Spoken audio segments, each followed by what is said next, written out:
Cadet Color Guard present our nation's colors. Please remain standing as Sonny Gallman from the Central Baptist Church in Daytona Beach offers the invocation. Lord, tonight it is cold, but even in the cold, we are grateful for this race, and we ask that you'd be with the drivers and with their crews, keep them safe. As cold as it is here, we know that there are those around our country who are digging out of snow and ice, and we pray for them.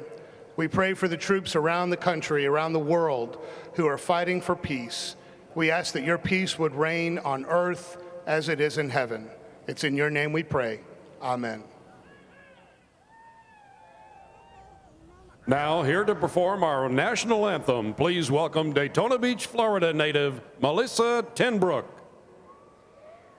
Oh, say, can you see by the dawn's early light what so proudly we hailed at the twilight's last gleaming, whose broad stripes and bright stars through the perilous fight o'er the ramparts we watched were so gallantly streaming, and the rockets rang loud, the bombs bursting in air gave proof through the night that our flag was still there. Oh, say, does that star-spangled banner yet wave o'er the land of the free and the home of the brave?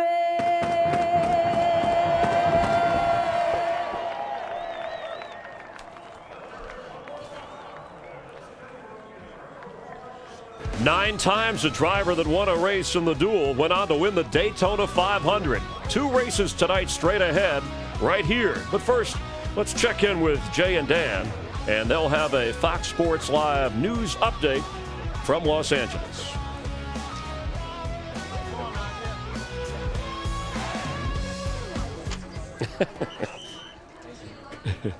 Mike is mic'd. What are we doing next? Are we doing next here, Barry? We got. Hey, where's my thing at? Barry, you hear me? Is this where we're going to talk about who we're looking at? What you're looking at? Good. Thank you, ISO. Okay. Right. Kenny outside, right? Right. Okay.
That's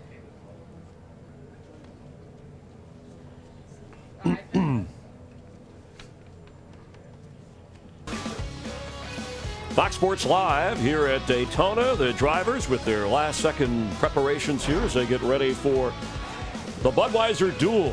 6 drivers are going to go home disappointed. They'll be left out of the 43-car field. The Daytona 500 coming up Sunday on Fox, and we welcome you back here into our studio trackside. Michael Waltrip back from the grid walk. And Kenny Wallace, you saw him earlier running around outside in the cold getting prepared for this. What are you watching for tonight? What I'm watching for, Chris, is Danica Patrick. This would be an incredible story if she does not make the Daytona 500. She's low on speed. She's way down on the points. My other one is Ryan Blaney. And the reason Ryan Blaney, 21 years old, and he's with the longest running team in NASCAR. He's with the legendary Wood Brothers. Mike, as you know, we don't want to see the Wood Brothers missing the Daytona 500. Chris, I can't wait to watch this race. I got to see what these boys do. How long do they run 3 wide? What does it take to make moves? Is it the high side? Do you have to force issues? Who's going to be aggressive? How's this thing going to play out so I can make a plan for duel number 2, or I'll be out there in the middle of all that mess? You'll be driving the car in the 55 Toyota. Try to be in position to win your 3rd Daytona 500. You know, we know how important the front row is, and the Hendrick cars with Jeff Gordon and Jimmy Johnson starting up front. But interesting, if you start outside the top 20 for the Daytona 500 in the history of the race, 56 races, only 5 drivers have been able to win from outside there. So you want to be, tonight is that important, whichever. You want to be in that top 20, you want to start there. You know what's crazy? We talk about how hard it is to pass at Daytona, and once the race gets settled in, it's really difficult. Dale Jr. drove from the back during the Unlimited. You can do it early. You better make moves early because you need that track position when the race runs down. And the 500 that you won, me and you drafted, and then when it's time to go, Mikey, you win. All the headliners are here, so are the big dreamers to get that start in the Daytona 500 as they focus in on getting ready to roll, possibly topping 200 miles per hour tonight. Let's take you back trackside for the words we like to hear that'll get this show on the road. And now for the most famous words in motorsports, please welcome your Grand Marshal, Zone Merchandise Leader for 7-Eleven, Paul Wise. Drivers, start your engines.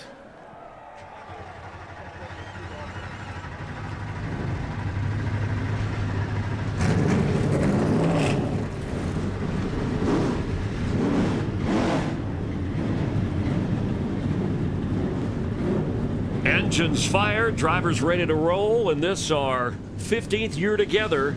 Great to be back working with the guys up in the booth. Darrell Waltrip, Larry McReynolds, Mike Joy. Gentlemen, take it away. Thanks, Chris. This is always one of the most exciting and favorite days or nights in the last 2 years' case of Speed Weeks because of so much uncertainty. Did you speed your way into the race? Did you fall back on points? Did you race your way in? Do you have a provisional in your pocket? So many options. Yeah, well, last week we had the unlimited. Tonight we got the undecided. What you want to have happen here tonight, if you're in this race pretty solid with whether you're on the front row or speed or whatever, is a routine race. You don't want any trouble in the pits. You don't want any trouble on the track. You want to have a routine race, get you a top 15 finish, and load it in the truck and get ready for Sunday. What you don't want to have is one of these chaotic 150s that we have seen down here. You don't want that.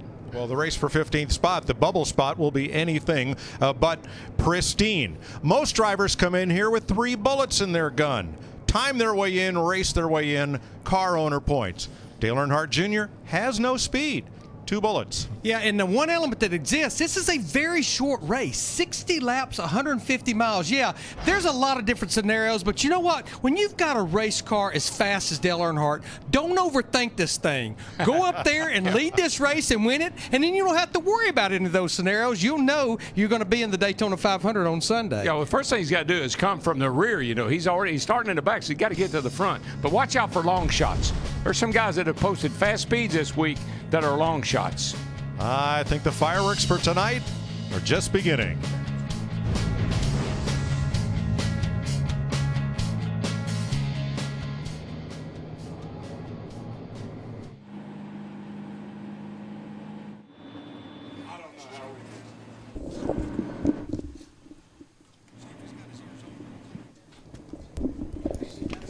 Got it.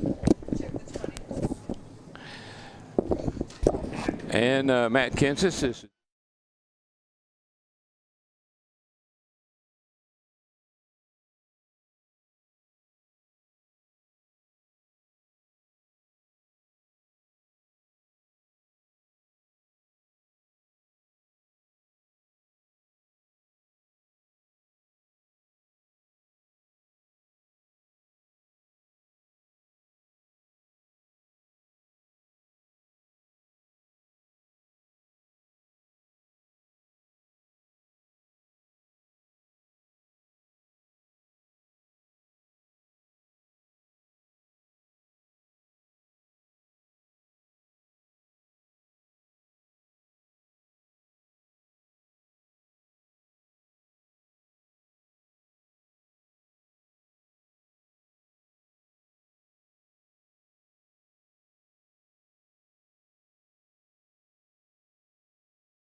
Don't give them options.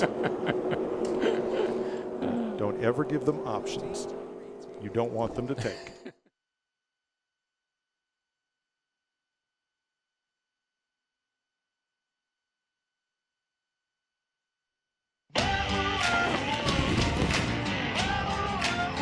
A wild night in Daytona. Green flag waves. We're racing in Daytona.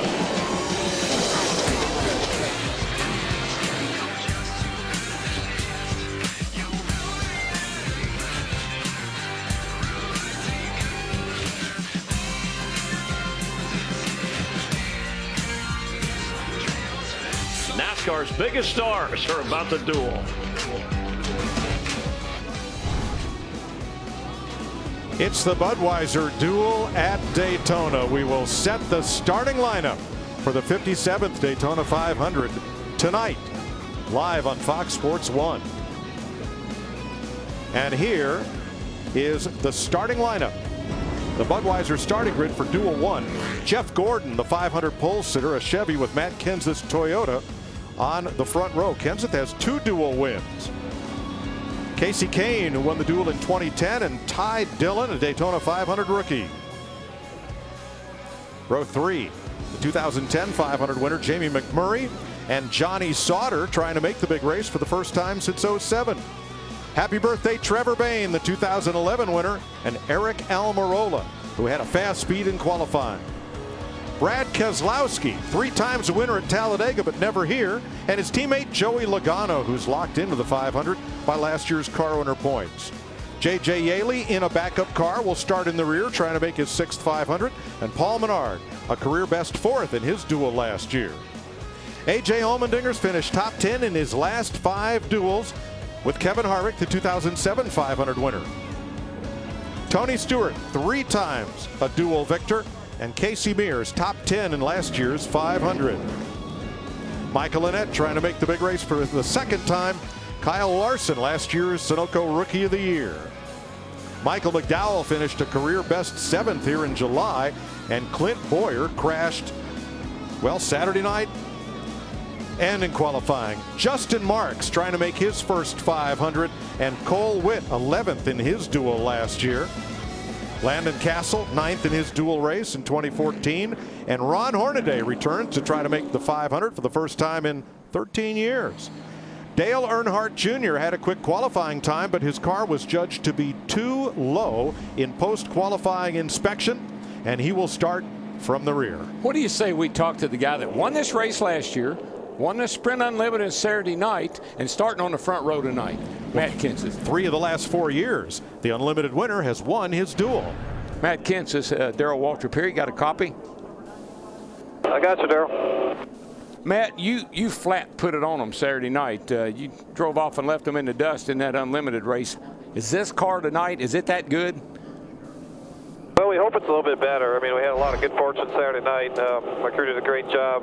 Chris did a great job spotting me through that wreck, and everything kind of worked out for us. So tonight's important, but Sunday is a real important day. So we're going to race hard tonight, kind of see what we got for speed in this car, and you know, hopefully it drives as good as the other Dollar General Camry did. Matt, I look around. You don't have a lot of teammates. You don't have a lot of help here. Have you worked out a deal with anybody to help you tonight? That's probably good because I don't have anybody to make mad. Not really. You know, I think you just kind of learn as you go. You know, there's some cars that it seems like your cars will go faster with than others. So just hopefully we can keep it up front. But if we don't, hopefully we'll find some cars, you know, where my car works good with. Well, good luck. There was a lot of yellow in Victory Circle Saturday night. Maybe you can do it again tonight, brother. You did it last year, so good luck. Thank you, sir. Right now, the only other Toyota at the front of the field is the pace car. Good point. A little chilly down there on pit road. Let's hear first from Jamie Little. Well, you mentioned Dale Earnhardt Jr. Because he failed post-qualifying inspection on Sunday, he is not locked into the Daytona 500, and there is a chance that he could fail to qualify for the race he won last year. But it would be very slight, and it would have to be a perfect storm for that to happen. Now, I just talked to his crew chief, Greg Ives. He said, yes, we are starting in the back, but don't expect Junior to stay there long. Watch for him to hook up with his teammates and go to the front and go for the win. Chris? Well, Jamie, Kyle Larson, part of that Danica Patrick, Denny Hamlin wreck in practice yesterday, and the 42 car actually sustained quite a bit of damage to the left front corner, and the team said in that situation they would normally go to a backup car, but because this is a Daytona 500, they stuck with their primary car, they got it fixed, they were back on track today, and Kyle Larson said that car, after practice, back at 100%. Matt? Chris, many believe the two best race cars for the 500 belong to Dale Earnhardt Jr. and Kevin Harvick. Now, Jr. earlier said his game plan for tonight, go for the win. Rodney Childers, Harvick's crew chief, told me the situation is totally up to Harvick. I talked to Kevin, he says he would love to have the win, but this event, so chaotic at the end, circumstances will dictate just how aggressive he gets in the closing laps. He rolls off 14th. Mike?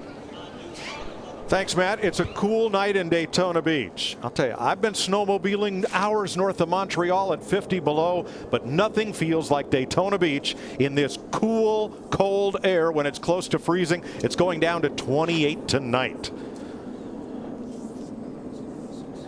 60 laps, 150 miles for each dual race.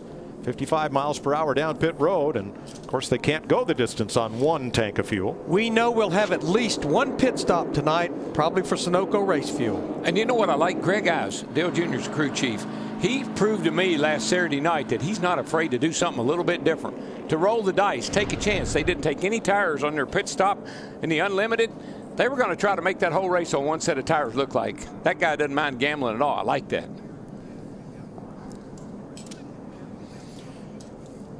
Aerial coverage tonight provided by Goodyear. Everything they learn making tires for the grueling demands of NASCAR inspires what rolls into yours. Goodyear, official tire of NASCAR.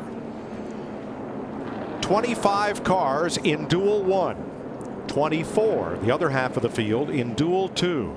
The first 15 finishers, not including Jeff Gordon, who's already in the 500. The first 15 finishers, irrespective of Gordon, will line up on the inside lane of the starting grid for the Daytona 500.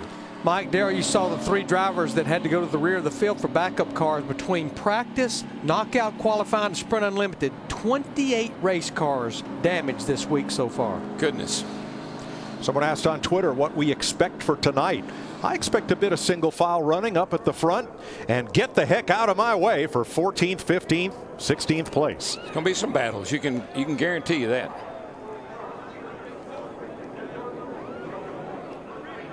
The Toyota Camry pace car heads for pit road. 60 laps, 150 miles, green flag, and the Budweiser Duel is underway.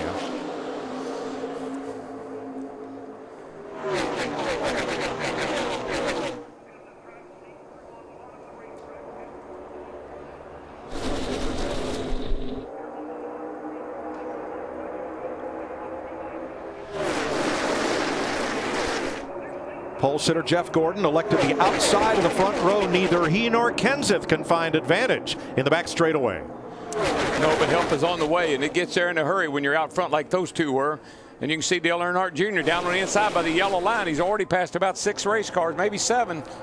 Well, remember in the Sprint Unlimited, he started 24th, and I think by lap 5 he was up inside the top 10. About the same number of drivers in this race that was in that race. And the reason he's in a hurry is he wants to get clear of all these cars that are racing, trying to get into the race. He wants to get up there with guys that are going to be in the race and know what they're doing.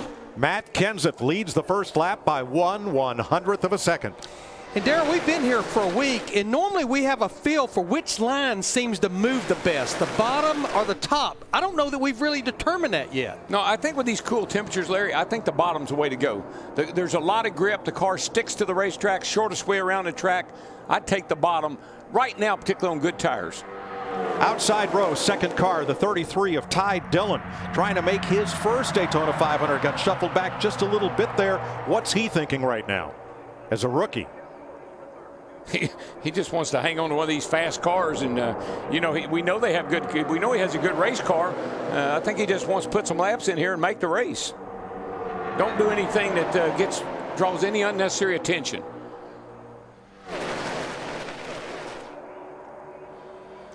Last year, Joe Gibbs Racing Toyotas won both dual races. And that 20 car is doing the same thing tonight, Larry. I saw it do last Saturday night. off the corner, particularly off turn 2, he's able to gap the field a little bit. That car really is free and fast.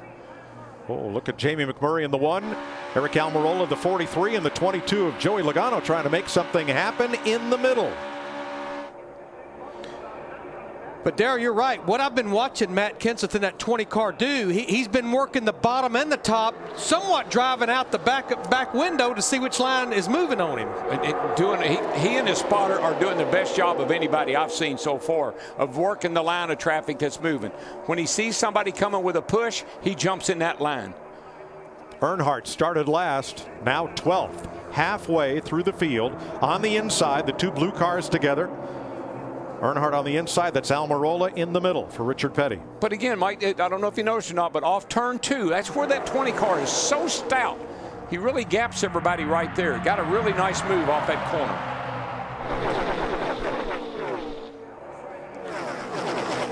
If you watch your Fox box at the top, we're seeing several drivers. In fact, Casey Mears, you see him over 201 miles per hour.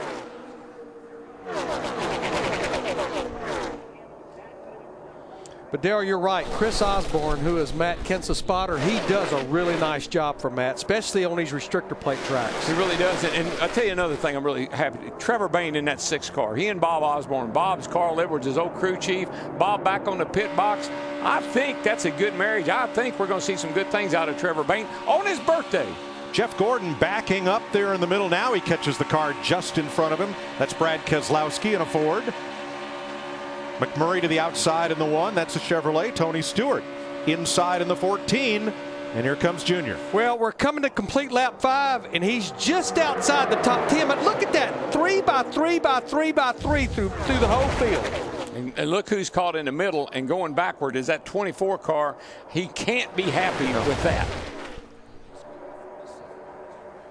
A.J. Allmendinger trying to battle his way into the 500. He is 3rd. Chris Neville.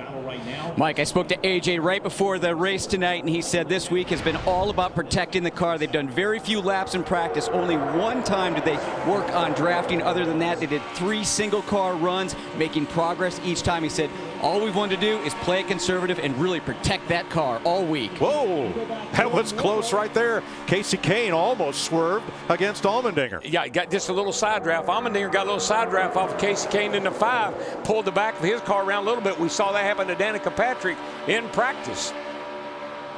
Ty Dillon in that yellow car just in front of Kevin Harvick looking for a little racing room. Almirola still doing a great job right in the middle. He rode with the Air Force Thunderbirds the other day, pulled 8.5 G's, and the major that was piloting the plane said he did just fine. Didn't bother him a bit. I mean, Matt Kenseth at 20, he is blocking. He's going from the middle groove to the bottom back to the top. This is so reminiscent of what he did Saturday night, and did it very, very well too. I remember Clint Boyer's comments in pre-race. He says, I'm going to hang out for a while. And there is Boyer, 24th of 25, 1.3 seconds off the lead, trying to stay out of harm's way. You know, Mike, because of the temperatures, I can't stress this enough. The cars are handling better than this is as good as it's going to get. The tires are perfect right now. The track is perfect. Weather conditions are ideal to race 3 wide like this. 3 Rick Hendrick Chevrolets in this race, and there they are, all side by side. Earnhardt the 88, Gordon the 24, Casey Kane the 5. I mean, you can see this racetrack is plenty wide enough for these drivers to go 3 wide. Of course, we've already documented over 200 miles per hour, but all it takes is one car to move the wrong way when you're seeing them this packed up, and that's when it all breaks loose. And we've been seeing a lot right in the middle of the straightaway. Yeah, well, the straightaways, the cars don't handle good on the straightaway. I know that sounds crazy, but that's when they're the freest and they're loosest, and if somebody bumps you just exactly in the wrong spot, you're going to hit something. The wall, the grass, or somebody. Look how far that car is sunk down in the back end, Dale Jr.'s car. The back of that quarter panel almost dragging the ground. All 3 right together. 3 of the 4 Hendrick Chevys, both Penske Fords in this first of 2 duels. I just think the guy that's probably the most uncomfortable right now is that 24 car right there 3 wide, and a lot of cars around him. I'm thinking he wants to get to the rear. It just kind of has that look to me. How about Michael McDowell, the unheralded driver from Arizona, outside Phoenix. He is in the top 5 in a car that was the fastest in one of the pre-qualifying practice sessions. There's McDowell's Ford holding a pretty wheel in 5th place behind Matt Kenseth, Trevor Bayne, A.J. Allmendinger, and Tony Stewart.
Welcome back to Daytona. 12.5 laps complete. Only change in the top 5. Dale Earnhardt Jr. displaces Michael McDowell, who moves now back to 8th behind Paul Menard and Jeff Gordon. You could say the inside lane is working better, or you could say follow Matt Kenseth. That too, but I tell you, I'm kind of interested to see how Jeff Gordon does here coming up on the outside. He fell way back, was in the middle of 3 wide there, but now I think that's Jamie McMurray that's hooked up with him and starting to push him up to the front on that outside line. He got Joey Logano in the 22. Pretty good group of cars on that outside. Dale Earnhardt Jr., you're riding with him. He said earlier this week he thought he had the fastest car here. He's right where he wants to be now, Mike. He got up there with those leaders. He's right where he wants to be.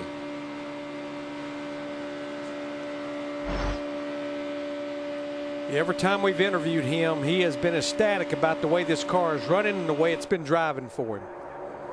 Front 5, single file now. Earnhardt looks to the high side. Oh, he drops low and a bunch go with him up high. Let's see how this works out as we give you a Thursday night Wake Up the Neighbors. NASCAR on Fox, crank it up.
Matt Kenseth continues to lead a couple of Daytona 500 winners, Trevor Bayne and Dale Earnhardt Jr. in his wake.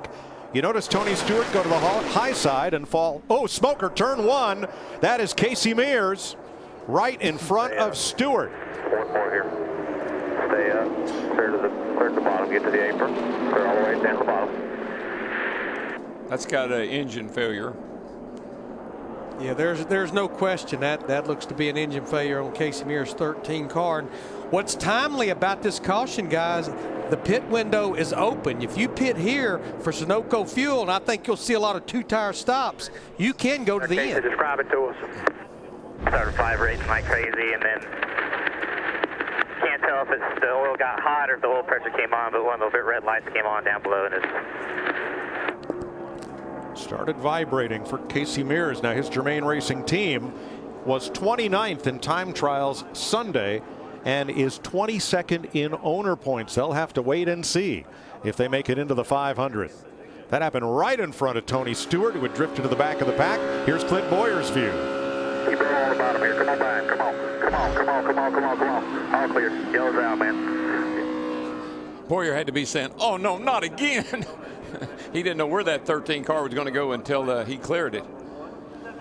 Boy, Tony Stewart in the 14, he's the one that had a big view of it. And Landon Castle was right behind Mears when that started to let go, and he got away. Yeah, Tony Stewart, Dale Jr. put a shake and bake on Tony Stewart. They were drafting up through there, and Jr. dove to the inside, left Tony hanging. Ever since then, Tony's been going backwards. Now remember, Stewart at least has the past champions provisional. He'll be in the 500. It's merely a question of where. We talked about that pit road officiating trailer. You do not want to mistake what might be your only pit stop in this race. Want it to be routine, nice and smooth. Ron Hornaday had lost the draft. That will allow him to catch back up. He's one of the teams that has to race their way into the 500. No benefit of owner points or a fast qualifying speed to fall back on. I love those LED lights under the helmet there so they can see the lug nuts. These guys have figured this night racing thing out pretty good these days. Darrell, I think we'll see a combination of maybe gas and go and maybe just right side tires, but you have to make sure you get it full of Sunoco race fuel to make it to the end. Yeah, and the good thing is coming in under caution, you're not going to flat spot your tires. You're not going to come off the track at 180 miles an hour flat spot tires, so you got that going for you. Pits are open. Jamie Little. And Matt Kenseth actually saying he's a little bit tight off. He's led every lap so far. They want to be clean, reminding the teams. Meanwhile, the 88 of Dale Earnhardt Jr. saying it's going to be fuel only, no tires here. Let's go to Chris. AJ Allmendinger, 13th, the third. Small chassis adjustment and fuel on this stop. Matt? And Trevor Bayne trying to ease his way in his pit box, locked up that right front just slightly. Fuel only for Bayne, the former 500 champion. Tough stop for Michael McDowell. They added fuel only to his Levine Racing number 95, but he overshot the line and had to back up before they could service him. Jamie McMurray up 5 positions on this round of pit stops at lap 18.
Yellow flag after 19 of 60 laps. Here's your top 10. Only 4 drivers took tires on that pit stop. Everyone else fuel only.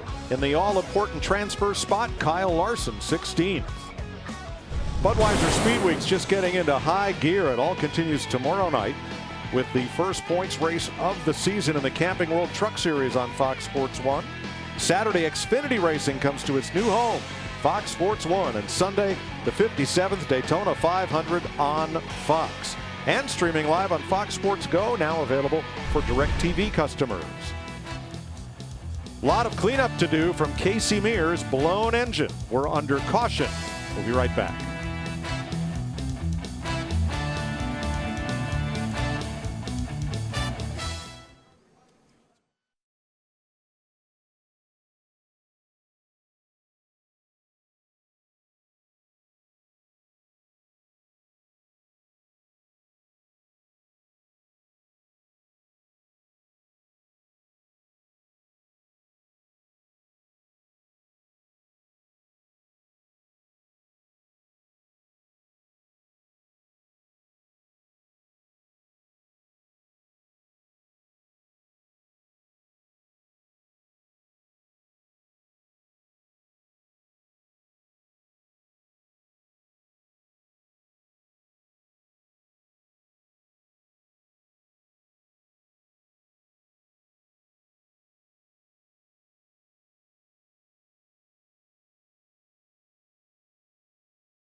Cleanup is complete. We're on 1 lap to go. Tony Stewart comes in to top off. So does Clint Boyer, and Michael Annett comes in to serve a penalty for his men being over the wall too soon on their pit stop. Look, a little damage on the right side of Stewart's car from the right front wheel well on back when he brushed the wall after Casey Mears dropped that engine. Yeah, I mean, he couldn't see where he was going. He got up there. You can look at the car right there and just he scraped the wall. No damage, but they did come in and work on it. One thing I'll be interested to watch, there's the tire that was on the car.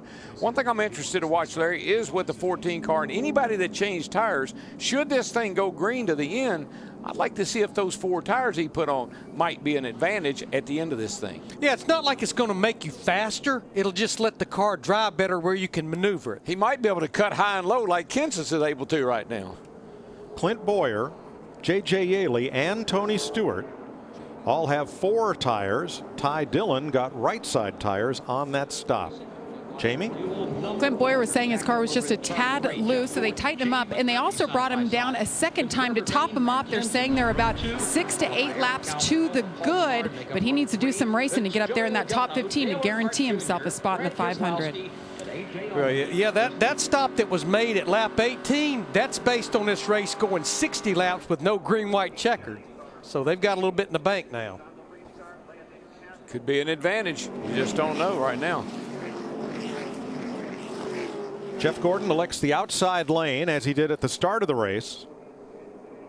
Back through Kyle Larson in the 42. That is the transfer spot. And we're back under green.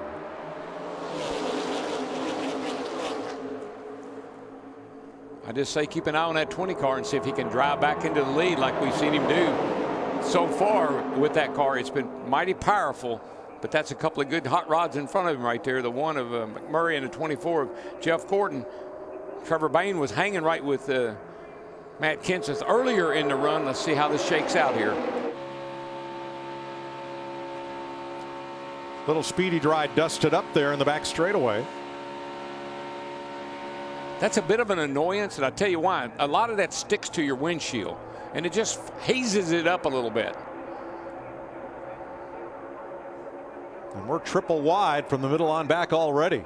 That's going to be a scrum for those few last qualifying positions.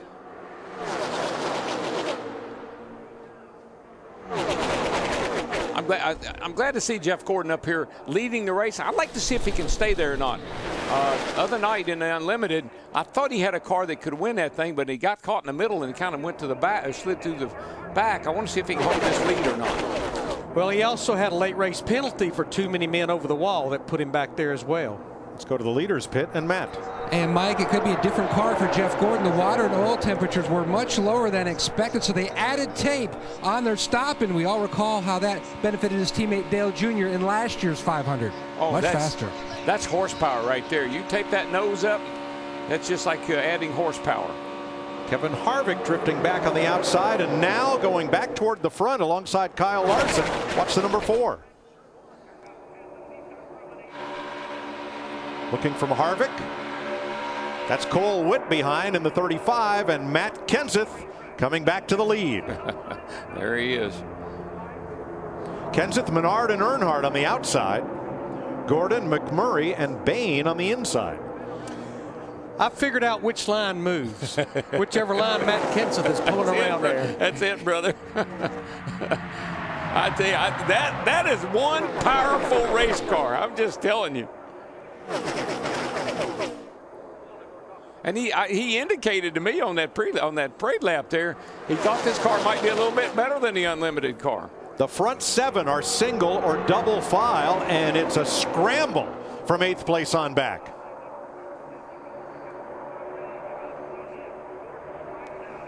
Jeff Gordon right there, 2nd place now. And I think Jeff would say, I'd like to be able to stay right here if I can. Feel pretty good about this. See those cars back in there, Larry? See how they're moving around going down the straightaway? That was Dale Jr. in the 88. Things just wobble around on the straightaway. They get all that turbulence around them, air moving around them, and it makes them loose. Well, and to your point earlier, on the straightaways, they're light. They don't have all the downforce pushing them down like they do when they're in the banking. Been watching Kevin Harvick in this 4 car almost this entire race. He's been stuck back there 3 wide on the outside. Here he is. We saw him in the 22 car. Whoa, he's trying to make a move on the Casey Kane in that 5 car. That almost was a disaster. There was not room, and he almost had Cole Witt pushing him right into harm's way. Wisely, everybody separated and gave just a little bit of room. So now the front at 7 or so are single file, double file for 4, and then 3 wide on back. I'm surprised, but I'm happily surprised. Oh, no. Spinning and headed toward the inside wall. Johnny Sauter through the grass, smashed up nose, pounds the wall on the outside. We're back under caution. Oh, no, that's too bad. Sauter was on the bubble. He was running 16th in the final transfer spot. And A.J. Allmendinger's all torn up. You know, I'm just surprised that more people didn't change tires. And you can say, well, what difference? But cars handle better when they got new tires on them. I know that. And these cars are going to get a little bit evil as they go along. Here's a look. Now, Sauter's right at the top of your screen, the green and white car. Everything looks good so far. So far. And he and Allmendinger get together. Wow. I think that was, I think the 43 of down on the bottom there kind of forced Allmendinger up into the, they just kind of all accordioning it up right there. And remember, the grass is still, the earth is still damp from all night rains here Tuesday night. So it's still very soft. And that splitter just digs in and ruins the front of the car. Let's see what happens back in here with these guys. I think it was just a combination of unfortunate events. You know, right before Johnny Sauter in 83 moved down, Kyle Larson in the 42 in front of him moved up to the high line. Yeah, there's just when the cars start doing that kind of stuff. Let's see, we got a great look right here. The 83's up on the outside right here. Well, yeah, it looked to me like maybe AJ. I think when 43 came in alongside of the 47, it shoved him over a little bit into the 83. Looked to me like Sauter came down a little. Allmendinger came up a little more. You'll pitch this time by if you can. You still rolling? Dude, we ain't pitching. This thing's junk. Dude, if it's rolling, we got to make laps here. It's going home or not. I know it's not like competitive. Dude, I'm telling you what I just hit the wall. This thing's junk. They want to get him back out there because Allmendinger's time trial was 23rd fastest. Not safe to get in the race that way. He was 11th in car owner points, so has a chance to get in the race that way, but they still have a chance to finish here in the top 16. And on the flip side of that, Johnny Sauter actually has a pretty decent speed. He does. 12th quickest, so he's pretty good shape. Yeah. 43 has quite a bit of right front damage. I noticed when he went by, the lettering all rubbed off the tire. I don't know if he has sheet metal damage or not. Yeah, I think when Sauter and Allmendinger got together, Allmendinger got into the right side of Almirola in that 43. Yeah. Pit road is open. Let's see if anybody wants tires. We know they have the fuel to go the distance. We've run 5 laps since they roamed pit road. I'm going to be willing to bet most of the drivers at the front, they will stay out on this caution. Preferring track position to tires. The first 11 cars, 13 in all, stay on the racetrack. Eric Almirola leads a group on pit road that includes Joey Logano and Brad Keselowski. Yeah, both Penske cars on pit road. The 15 of Clint Boyer back on pit road. And Logano gets tires. Looks like everybody who stopped is getting tires with the exception of Ron Hornaday.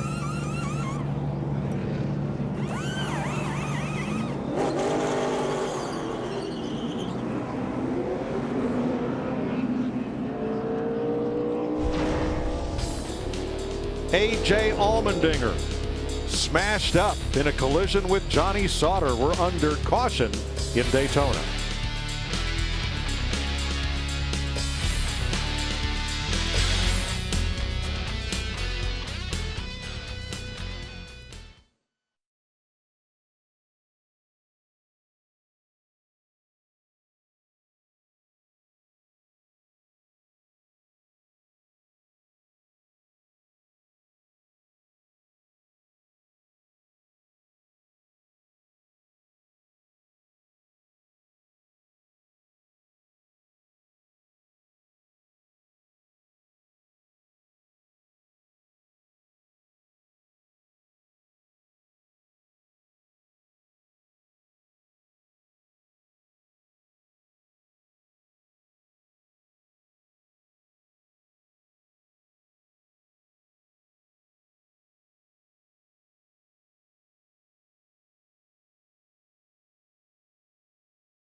Michael McDowell coming onto pit road to make his stop. He's going to get gigged for his jackman being over the wall too soon by NASCAR's new pit road officiating system. The cameras make the call. They light it up down in the pro trailer, and an official actually makes the call and sends it upstairs. Yeah, you cannot go over until you're 1 pit box away. Chris.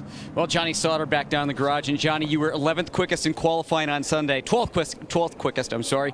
So now a waiting game all the way to Duel 2. What kind of anticipation do you have here? Well, first of all, I'm just disappointed we wrecked our dustless blasting BK Toyota. Just riding along, trying to mind my own business, and I think the 47 just got us there in the left rear quarter panel. So that's a bummer for these guys, but yeah, I don't know. You know, it's one of them deals where, you know, we were on that catch-22 deal where we were, do you stand on your speed and try to ride around in the back, or do you try to race to get the top 14? So it's kind of a lot of deliberating going back and forth between us and all the guys at BK. So just a bummer deal. I don't know. It's unfortunate. This thing was actually driving really, really good, and we'll have to just see what plays out, see if we can get through. Well, they had good speed on Sunday, so we'll have to see. They still could make the Daytona 500. Now, we talked about how the pit road officiating trailer works. They actually flagged the 33 car of Ty Dillon to having a man go over the wall too soon. Once they reviewed it, they determined he was not over too soon, so no foul. And see, that's good, because what if it was an official, he makes a call and make him come back to pit road.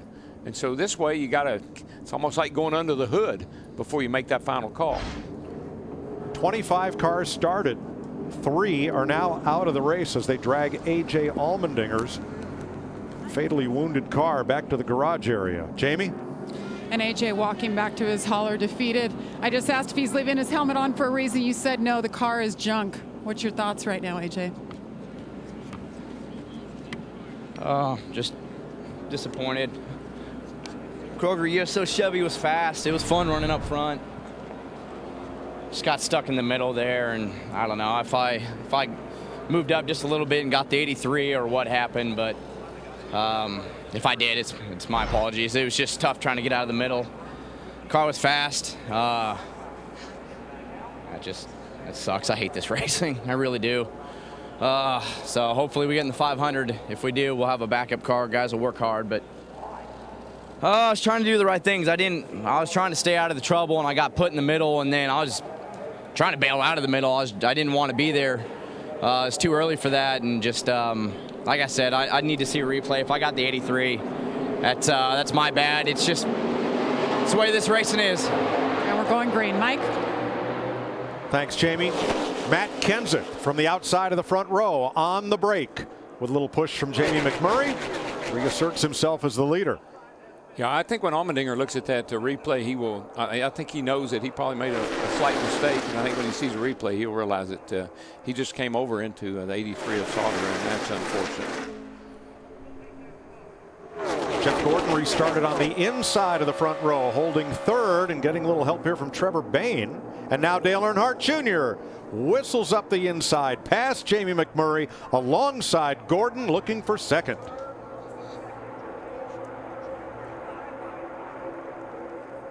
During the caution period, Dale Jr. audio about weather. I got a feeling in my fingers, man. They must be cold. I can't really tell. Yeah, probably a little cold out there. How cold is it? Well, with the wind chill, and not at 200 miles an hour, just the wind chill in the grandstand, 36 degrees. I'm sure that's little comfort to those of you who are enduring single-digit temperatures at home.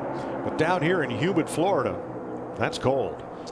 And Darrell, even though they do everything they can to keep air out of these cars from an aero reason, there's still air coming in there. Oh, yeah, yeah.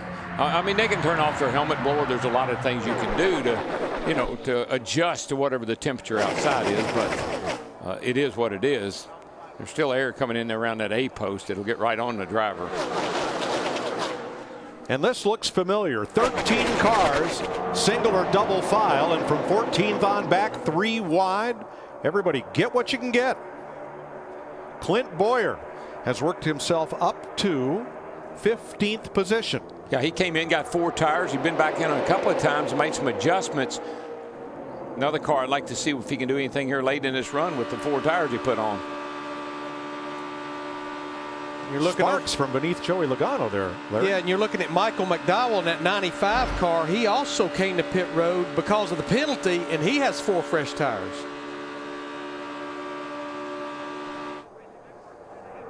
Well, he said he had the fastest car here, and Dale Earnhardt Jr. just proved it.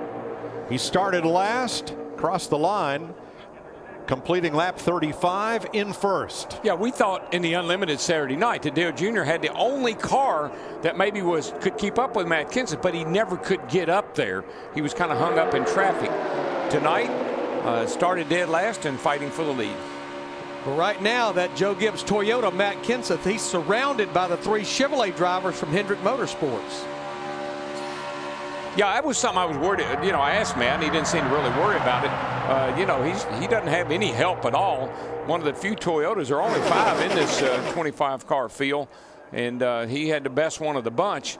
Right now, he's being overhauled by the 3 Hendrick cars. And they would love to stick it to Kenseth, because in pole qualifying on Sunday, those Joe Gibbs Toyotas lined up and tried to time coming to the line to the red flag to end the session at a slow enough pace so the Hendrick cars wouldn't get there in time. That plan didn't quite work. Casey Kane in the number 5 Chevrolet coming up, and back at 16th, it's a dogfight. Ty Dillon, the 33, he's got the spot and he wants more. But the driver that really needs to go is Landon Castle in that yellow number 40 car, because 43rd quickest on speed and only 29th in points, and he's sitting right there just outside the top 16 right now. One spot away unless he can get past Dillon. And why does Joey Logano's car continue to shower sparks on the racetrack? Yeah, we saw that a bit ago. It's probably, I think they're running some pretty fast laps right now. Well, they're running fast laps. Remember, he came and got 4 fresh tires. They probably have the air pressure down just a little bit on them. Going down that inside, going right up near the front here. Pretty nice run. Jeff Gordon got a little shove from the one of McMurray right up to the bumper of Matt Kenseth. That may propel him past his teammate, the 5 Casey Kane. Here's Logano on the bottom now. But Darrell, you talked about 4 fresh tires for Joey Logano. They have those 4 fresh tires. It's just like he's been able to maneuver the car through the field. It's got to pay off. I don't care how good the tires are. It's got to pay off.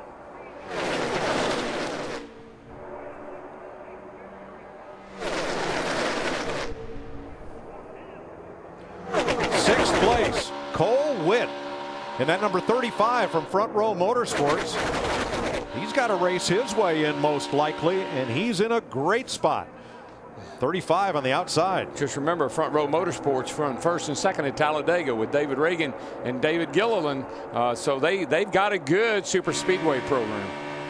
Witt was one of only 5 drivers who took advantage of final practice earlier today for this race.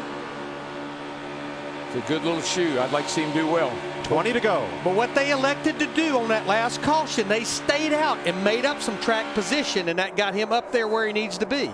Boy, you can hear the 2-car Brett Keselowski really working the throttle. He doesn't really have anywhere to go right now, but he is really playing with the throttle, trying to keep that position. And right behind, here comes Michael McDowell back into play in the 95, the Ford. Trevor Baynes, number 6, and Kevin Harvick's number 4. Clint Boyer up there into the top 10 in his number 15 Toyota. Yep.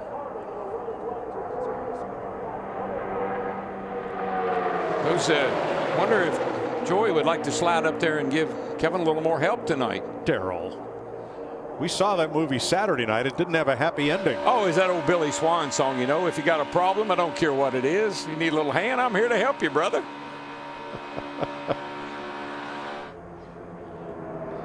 I'm not sure Joey wants to stick his finger in that rattlesnake's mouth tonight. I don't know. Isn't it ironic, though? You always end up racing the guy that you have a feud with. I love it. Eric Almirola on the bubble, loses it to Tony Stewart. J.J. Yaley in the field by 1 spot. Paul Menard, Landon Castle outside looking in. Those 2 yellow cars at the back.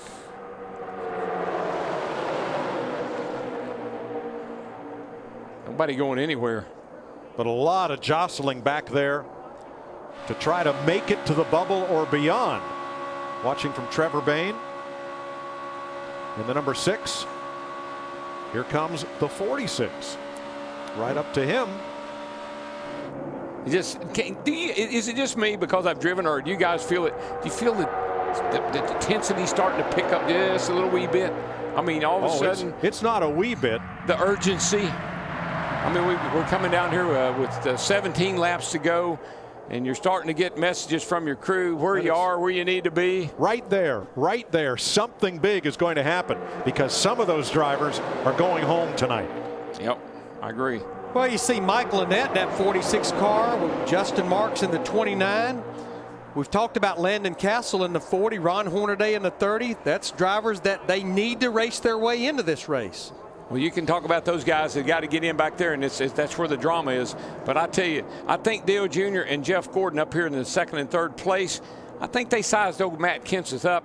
I think they're laying it. I think they're laying there waiting on him, waiting for the laps to run out.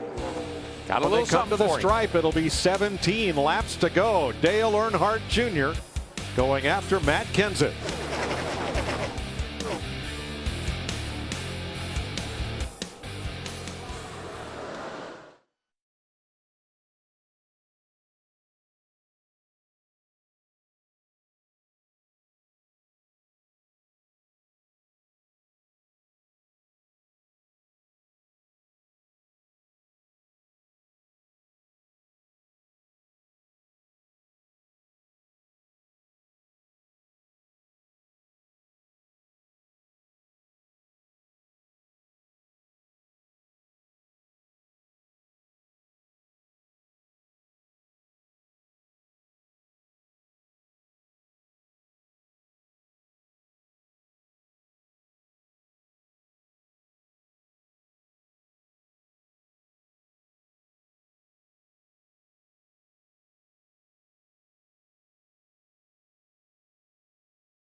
"14 laps to go. We have a new leader." You'll hear Daytona veterans talk about the slingshot move for the lead. Here's how Dale Earnhardt Jr. put it to Matt Kenseth. Yeah, he just he faked him to the outside, and Matt went up to block him, and when he did, Dale Jr. cut it inside, and I knew Gordon would be there to help him, and there they go. They got the lead, and boy, look at Matt just go backwards. Yeah, you can see when Dale Earnhardt Jr. in the 88 did that side draft how his speed went up and how Matt Kenseth's speed went down. They sent Kenseth all the way back to 10th place. He has rebounded side by side for 5th with Joey Logano. Earnhardt, Gordon, Kane, the 3 Hendricks Chevrolet teammates. Keselowski puts a nose in there trying to break up that trio. And Kenseth comes fighting back in his Toyota. And Brad Keselowski, Paul Wolf, his crew chief, another one of the drivers that put 4 fresh tires on that last pit stop. And I believe that it's really helping him. I believe it's helping that 22 car. Paul Menard still in there in 6th. Cole Witt 23 years old from Alpine, California, junior driver in a 3-car team, and he is hanging tough in 9th. Then Kevin Harvick, Clint Boyer, Jamie McMurray, Tony Stewart, J.J. Yeley, Ty Dillon, Eric Almirola, and Michael McDowell in the 95 has the bubble spot. And Michael McDowell missed the Daytona 500 a year ago, did not qualify, did not race his way in. It's McDowell and Marks in the 29. Justin Marks for that last spot. Landon Castle there in the 40, and here comes Trevor Bayne making a nice run down the back with Kyle Larson in the 42. Just run out. You get such a hit of steam, but you run out of any place to go with it. You have to back off and break your momentum. Now that moves Almirola in the 43 back to the bubble. Larson wants to take that spot away. It'll be 11 laps to go. I thought Kyle Larson might run a little bit better than he has tonight. I thought he might be up near in the front, but he's kind of been mid-pack most of this race. He expressed a concern in practice. His car didn't have as much speed as his teammate, Jamie McMurray. Right now, they're side by side. Yeah, I felt like in his single car runs, his speed was definitely off this morning in that morning practice. J.J. Yeley in the 33, new team for Yeley, the 38-year-old second-generation driver from Phoenix, Arizona. His dad, Cactus Jack, big sprint car racer back in the day. He's trying to race his way into the 500, and he's right there, one away. Landon Castle now, the yellow number 40 on the bubble. Yeley challenging and trying to come up the outside. Isn't it amazing, Larry, that 20 car, it looked like no one could do anything with him. He gets back in traffic, and he just keeps going back. Yeley bounces up to 12th on the outside. As the bottom clogs up, it's now Michael McDowell, the 95, up high and back to the bubble spot. Boy, that's a real little worrisome spot right in there where Matt is with all those cars. See how they're moving around, just kind of waggling all over the racetrack? They're not doing that on purpose. It's just all that turbulent air coming off the car. The 4 of Kevin Harvick, 7th. Cole Witt, the 35, 8th. And then it's anybody's race from there on back. Yeah, it's pretty wild right back in here. Little contact between teammates. Watch Keselowski in the 2. Whoop. And his teammate Joey Logano get together. Whoop, yeah, Joey started to come down in front of Brad Keselowski in the 2. Nope. We might be on the same team, but you mind your own business. 16. Oh, spin into the wall, Trevor Bayne. Good grief. The 2011 winner had just taken over the bubble spot when he found the wall and slides down to the apron at turn 2. I'm good. Oh, look at the left front corner of that car. Yeah, the right side. Looks like this car, 42 car, Kyle Larson, got sparks flying out from under him. Caution is out with 9 to go. To be there or what, but it just took off about like 17 did. I wasn't even trying anything. I just went in the corner and it was straight sideways.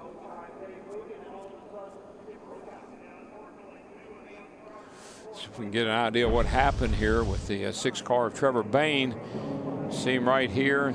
Kyle Larson on the inside in the 42 car.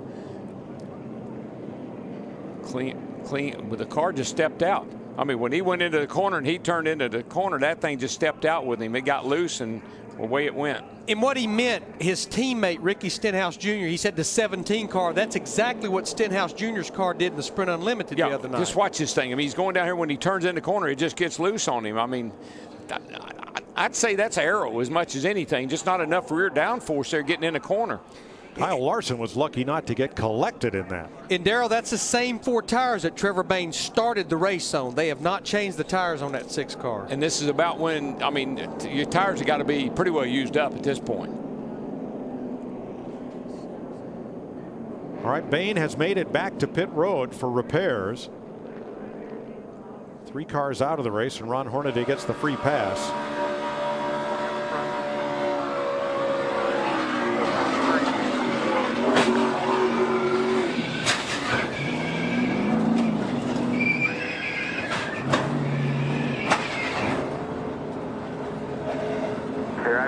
I'm good. So Trevor Bayne, if they get that damage repaired, will come back on track, still on the lead lap in 21st position. Yeah, I can't blame out on anything other than the car just got loose getting in the corner and spun out with him. No contact. Wouldn't call that a driver error. The car just got loose. Daryl, I think with the pits open, obviously if I'm some of these drivers at the front and I'm their crew chief, we're going to stay out. But when I look at no more cars than we have that are out there that can run up to speed, if I'm maybe Justin Marks, Landon Castle, I maybe would come and get 4 fresh tires right now. Look who's coming down pit road. Yep. Matt Kenseth, Michael McDowell, Ron Hornaday, Brad Keselowski, Kyle Larson, and Ty Dillon are the drivers in the pit lane. Right side damage to McDowell's car.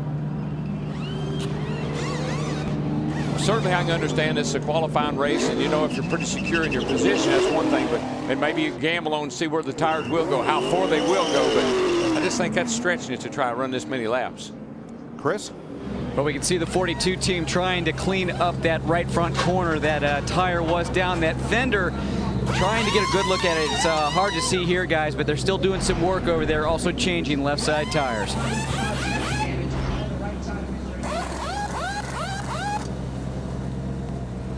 An exiting penalty for Trevor Bayne. He drove through too many pit boxes. Leaving his pit, he'll start in the rear. Let's go down to the Hollywood Hotel. Chris Myers. Thanks, Mike, with Kenny Wallace and Michael Waltrip, and you'll be running in the second duel. How about the handling you're seeing? The cars are going away. They're starting to bob and weave all over the place. I love coming and get tires right now. That's going to be an advantage. You have to watch Matt Kenseth. We've seen how fast that car is. Now on 4 fresh tires, that's a good decision. Michael McDowell having to race his way into this event. I know how stressful it is, Chris. I know how hard it is. You have to be aggressive, and those tires will allow McDowell to do that. And Cole Witt handling the stress so far. Chris, every year when the Duel 150 starts, we're looking for somebody that should not be up there. Cole Witt is shocking all of us. Running 7th right now. He's doing really well, just going to bring it home a handful of laps to go. But check this out. He is the guy up front in the top 10 that we did not expect. This is his career race. All right, let's take a look. We have a quick highlight recap if you tuned in a little bit late. Duel racing under the lights, second year in prime time. Dale Earnhardt Jr., he set a record, a dual record, starting 25th. If he ends up winning it from the furthest back, he's your leader at the moment. Yeah, and that's not fast motion either, folks. That's how fast he cut through this field. He drove straight to the front, and when he got there, he found a tough car in Matt Kenseth leading the race. Matt Kenseth has dominated. Dale Jr. makes a power move, but check this out. 2 things happen at once. Tony Stewart gets in the wall, and Casey Mears blows a motor caution. Lap 28. A.J. Allmendinger with contact and solder and spins, and then Allmendinger's car is on fire. Yeah, Allmendinger got into the 83 car of Sauter, sent him spinning into the infield, and look at the damage to A.J. Allmendinger's car. His crew's saying, we're going to fix it, and he said, you don't understand, I've killed it.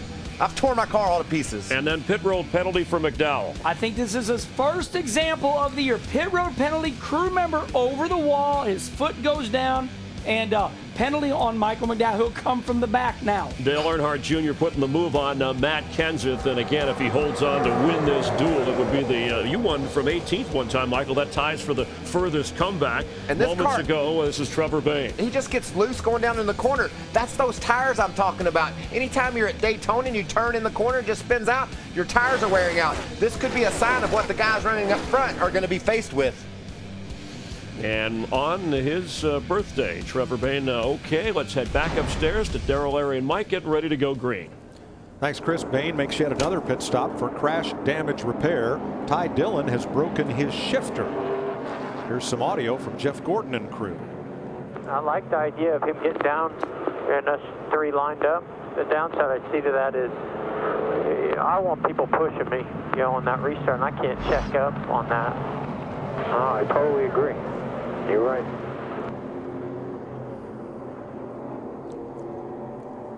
Well, I think these 3 teammates obviously are working well together right now, and I'll tell you, I still like that 22 car with a little bit fresher tires. I want you to bookmark Dale Earnhardt's move on Matt Kenseth. I think we'll see that exact same move on Sunday. Yeah, I think Dale Jr. saw that in the Unlimited when Matt did that to poor Martin Truex.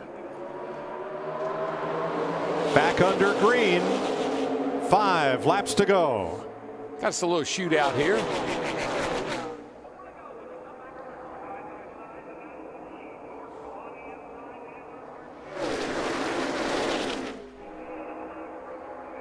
Dale Earnhardt way up high, giving Gordon a lot of room. Matt Kenseth comes from 17th. We'll see how far he can get. Jamie. Well, they figured we're only going to lose a few spots. They actually lost 5 spots by pitting, but they wanted that slight advantage. They took right side tires and a splash of fuel, so hopefully they'll be more than fine for the green-white checkers. In second, Jeff Gordon. The Daytona 500 pole sitter has not won a dual race since 1996. Dale Earnhardt was the last to do it. I like Jamie's optimism. He's prepared for the green-white checker because she's like I am. I figure we're going to have one. Kenseth 15th. The bubble right now, Brad Keselowski. 1 ahead of Ty Dillon. And one driver that's inside the top 16 right now, we've talked about it earlier, Landon Castle in that number 40 car right now up in the 13th spot. So is Michael Annett and J.J. Yaley. They're up there along with Cole Witt. That 2 and the 15, or 22 and the 15 back there, they do have fresher tires, and they are working together pretty well right now. See if they can shove each other to the front. It's going to be hard to get around that pair in front, though, right now. That 88's been strong. We knew that. 24's right there with him. Pretty happy at this point. 3 laps to go. Ty Dillon moves to the bubble spot, knocking out Eric Almirola. Look out, here comes that 22 diving underneath the 24, Jeff Gordon. Is he going to be able to clear him? Yes. Oh, yeah. So it's Chevy, Ford, Chevy out front. Somebody we've not hardly talked about. You're looking at him right now. How about Clint Boyer in that 15 car? This is his 3rd race car of the week, Speed Weeks. He's up to the 4th position. Great well-timed run for Boyer. Coming to 2 laps to go. Kyle Larson at the bubble. Ty Dillon outside looking in with Justin Marks, Almirola, and McDowell. 2 to go. Yeah, Mike, when I look back there, Ty Dillon, Michael Annett, Justin Marks, I mean, this is going to be a huge battle for the next lap and 3/4. Dillon now with Annett and McDowell trailing. Ty Dillon 33 on the bubble. Just appears that the car out front has a slight advantage. We saw that last week, and it looks that way right now. It looks like that 88 is going to be mighty hard to get around. I don't think Jeff Gordon's going to help the 22 Logano get around him, so he's on his own.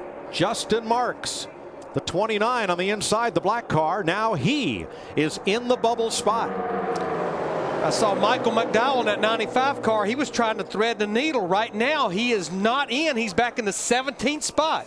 Logano wants the lead from Dale Earnhardt Jr.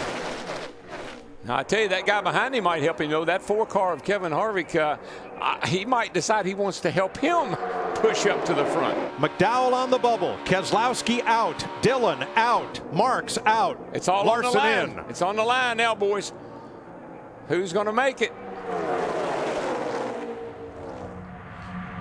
Yaley's in right now. Michael Annett's in. Here comes the 22. Whoa, what a slide job, and Earnhardt goes to the bottom to break the draft. From last at the start, first at the finish, Dale Earnhardt Jr. Hell yeah. Good job, guys. Awesome. And the bubble spot goes to Daytona 500 rookie Ty Dillon, 16th. What happened there on that last lap on the 4th turn? Logano wanted to dive under Dale Jr. He had the head of steam, but Jeff Gordon was in his way, and he couldn't do it, and he had to dive back up. Ty Dillon is going to race in the Daytona 500.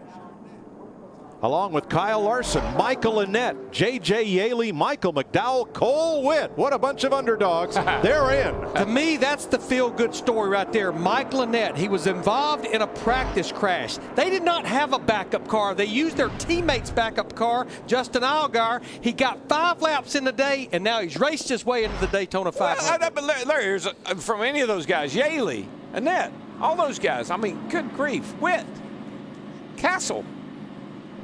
Going to be some big names taking owner point provisionals to get into the Daytona 500. But Dale Earnhardt Jr. is going to victory lane.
It's the Budweiser Duel at Daytona to set the starting lineup for the Daytona 500. And Dale Earnhardt Jr., winner of the first Duel race, earns a starting spot Sunday in row number 2. Behind Jeff Gordon, the Daytona 500 pole sitter, who finishes second, holding off Joey Logano. Tony Stewart, Clint Boyer, Kevin Harvick, Casey Kane, Jamie McMurray, all veterans, 3rd through 8th. How about Landon Castle and Cole Witt, 9th and 10th, racing their way in. All the way back through 16th. Menard, McDowell, Yaley, Annette, Larson, and Dillon race in. The rest of these drivers, they'll have to see if their qualifying speed or their car owner points from last year will get them into the Daytona 500. Chris Neville. Well, and Dale Earnhardt Jr. wins the Daytona 500 last year, wins the first Duel of this year. And Dale, you win it with your new crew chief, Greg Ice. That's got to feel great for you and this team. Yeah, it does. We've had a great car all week, and I'm so glad to be able to get through the Duel in one piece because I know how good this race car is. We got a couple more practices to go through, try to stay out of trouble during those, and put this thing on the grid. We're going to have a fun day on Sunday. We had to do a lot of blocking there at the end, but those guys were mounting some pretty hard charges. Made a lot of good moves tonight because the car is so good. TJ Majors deserves a ton of credit for helping us win that race tonight. He called a great job, great spotting job up on top of the hill there, and gave me all the information I needed to make the moves I needed to kind of keep them guys behind me. It was hard to keep them all back there. They were stacking up. Well, he started 25th. He said he was going to win it, and he did. Jamie?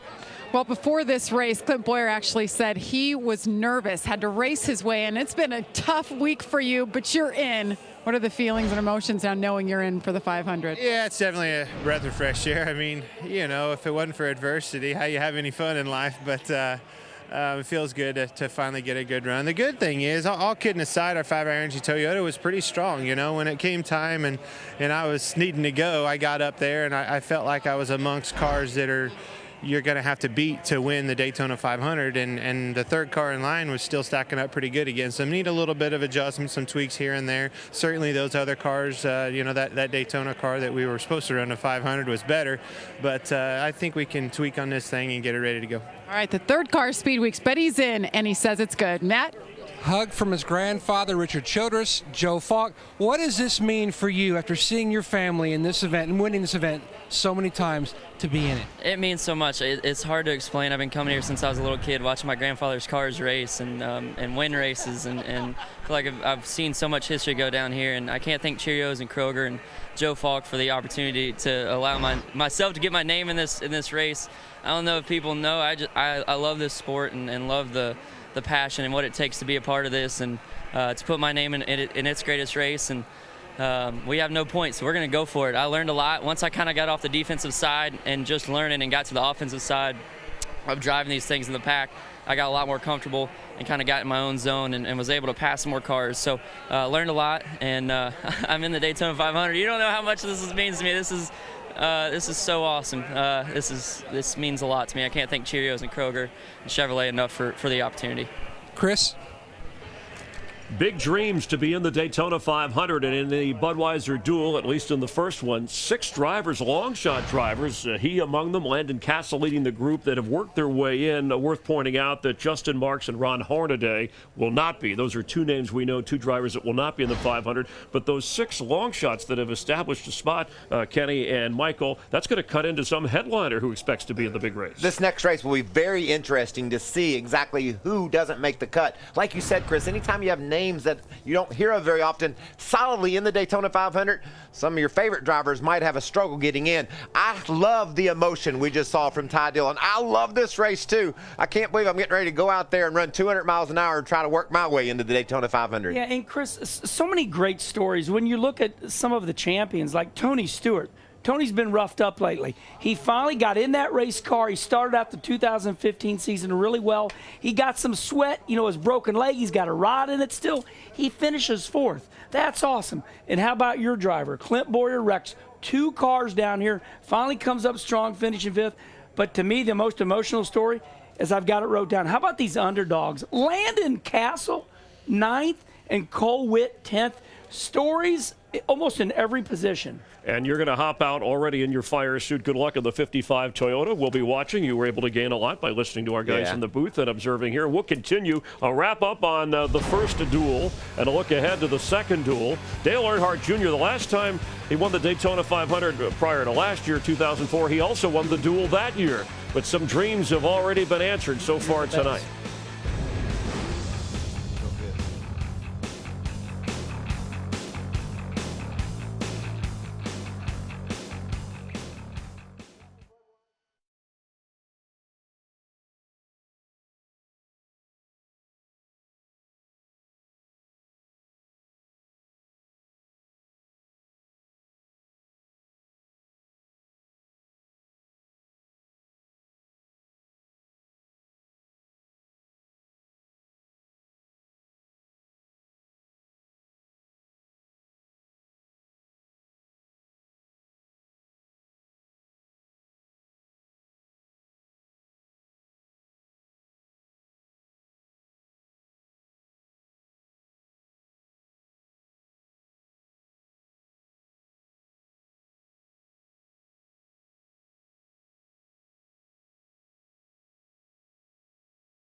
Okay, buddy, thanks. Yep, thank you. Okay. 7, 5. Dale Earnhardt Jr. trying to win Daytona 500s back-to-back, and he's your dual winner. The fourth time in his career he has won one of these dual races. And with Kenny Wallace, you saw Michael Waltrip head out to race his car. But the story in the first duel, the 6 drivers that we've talked about that were long shots coming in, have a sense of relief. They'll gear up for Sunday's Great American Race, but they accomplished the first step. They're in. Chris, out of my whole racing career, I've ran 901 NASCAR races. This night, this Duel 150 was my worst nightmare.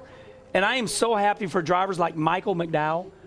He is in the Daytona 500 now, but more importantly, his car owner, Phil Parsons, has $225,000 now in his back pocket.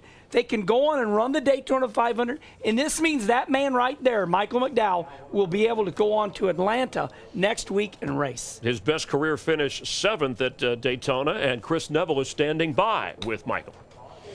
Well, Michael McDowell finishes 12th tonight, and Michael, because you only ran a partial season last year, you needed to race your way in, and you did. Yeah, it's unbelievable. Coming the white flag, we were out. We were running about 20th, and just had a great run, and everything went our way. I'm very thankful to Bob and Sharon Levine for giving me this opportunity. We have Thrivent Financial on the car for the first time. Daytona 500, this is awesome. So thankful to all our partners, K-Love Radio, Ford.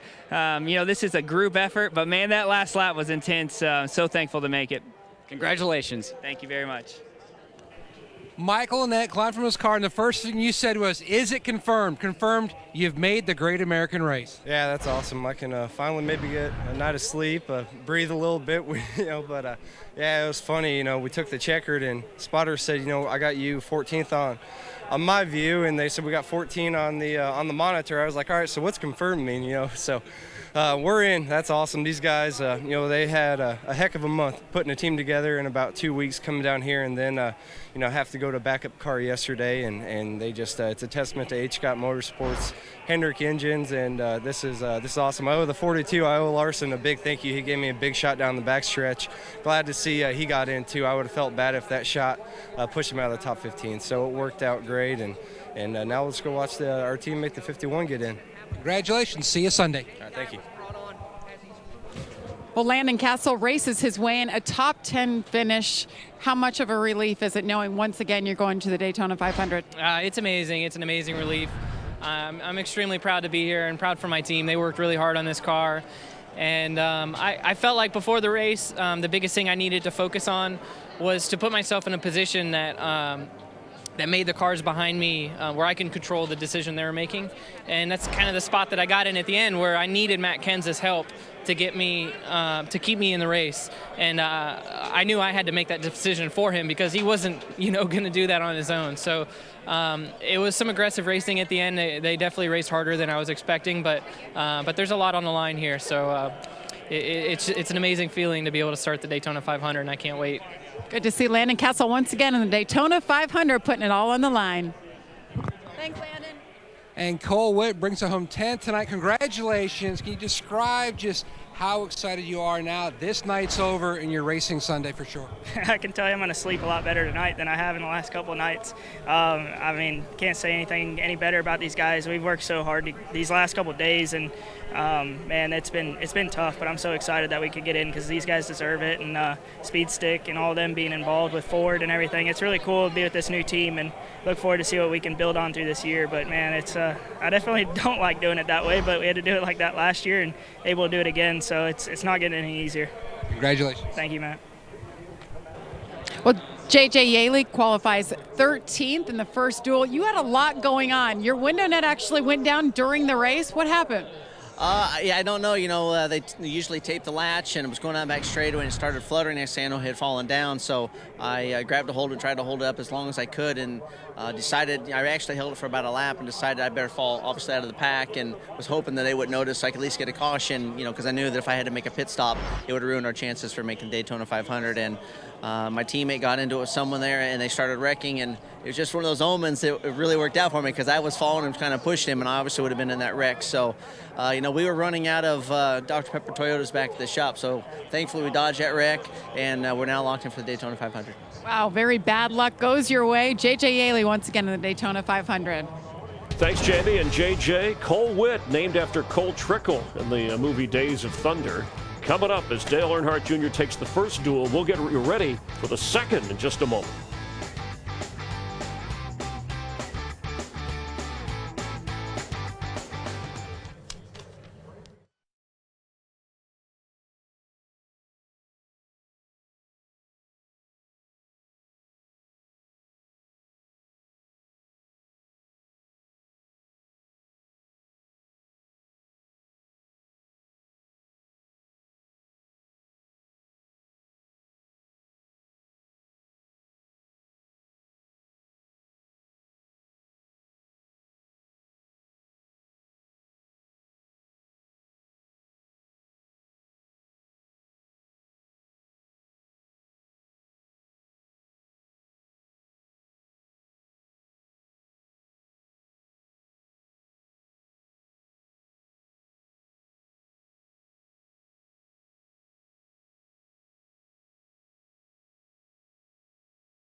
Yeah. Okay, good. All right. Longest running team. Right. Okay. Whatever Just you want to do, work buddy. with me here.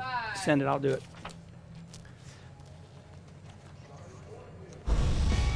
Richard Childress, an iconic figure in NASCAR. This year, all eyes on his grandsons. We've already seen Ty Dillon do his part to get into the Daytona 500 all week.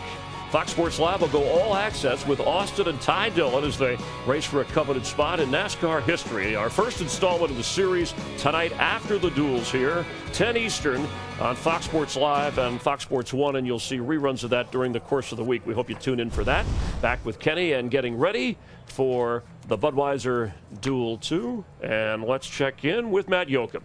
The Wood brothers in the Guinness Book of World Records for the most continuous, longest running NASCAR team. And our rookie driver this year, Ryan Blaney, can you describe the anxiety and the excitement as you're getting ready for your duel to attempt to qualify for the Great American Race? Yeah, you know, we're just excited. I think we got a really fast Motorcraft quick lane Ford Fusion for tonight, and hopefully things go really smooth for us and we're able to transfer it into the big race. So we'll see how things play out here early, and hopefully we'll be there at the end. All right, good luck. Thanks. Last time, Chris, they had a young driver. They went to victory lane with Trevor Bayne. And speaking of, that was at Daytona 500, 125 to 1 long shot, Trevor Bayne, to win the Daytona 500. Let's talk about some of the others. David Reagan, who's won on this track, he's won at Talladega, and he has some work to do in this second duel. Interesting thing about David Reagan is he gave his points away to his teammate. So David Reagan, who won at Talladega, who has won a July race here, David Reagan is a great super speedway driver. And if we remember David Reagan, he had the Daytona 500 won, and they penalized him on a late race restart. So he feels like this track, maybe a little bit of redemption, but we'll be watching him. No points, no speed.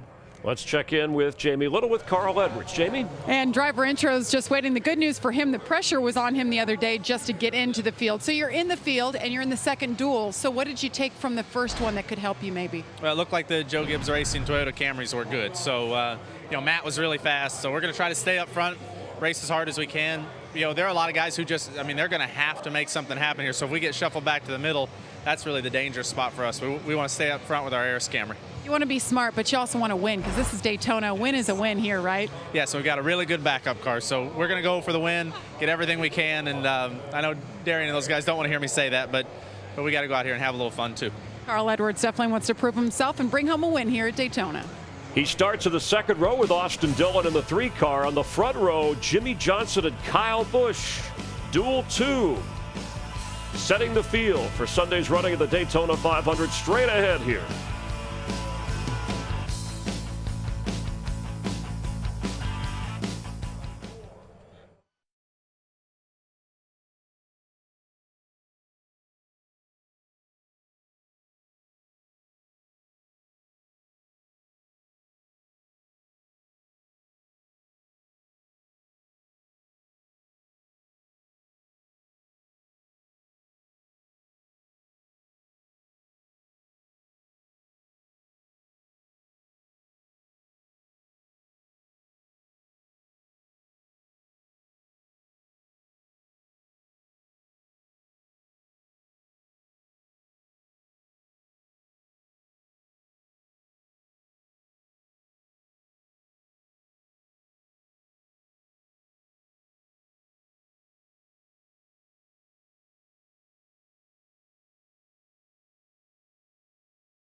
Okay. Okay. So I won't say nothing about him. I won't say. You're going to let Chris set me up.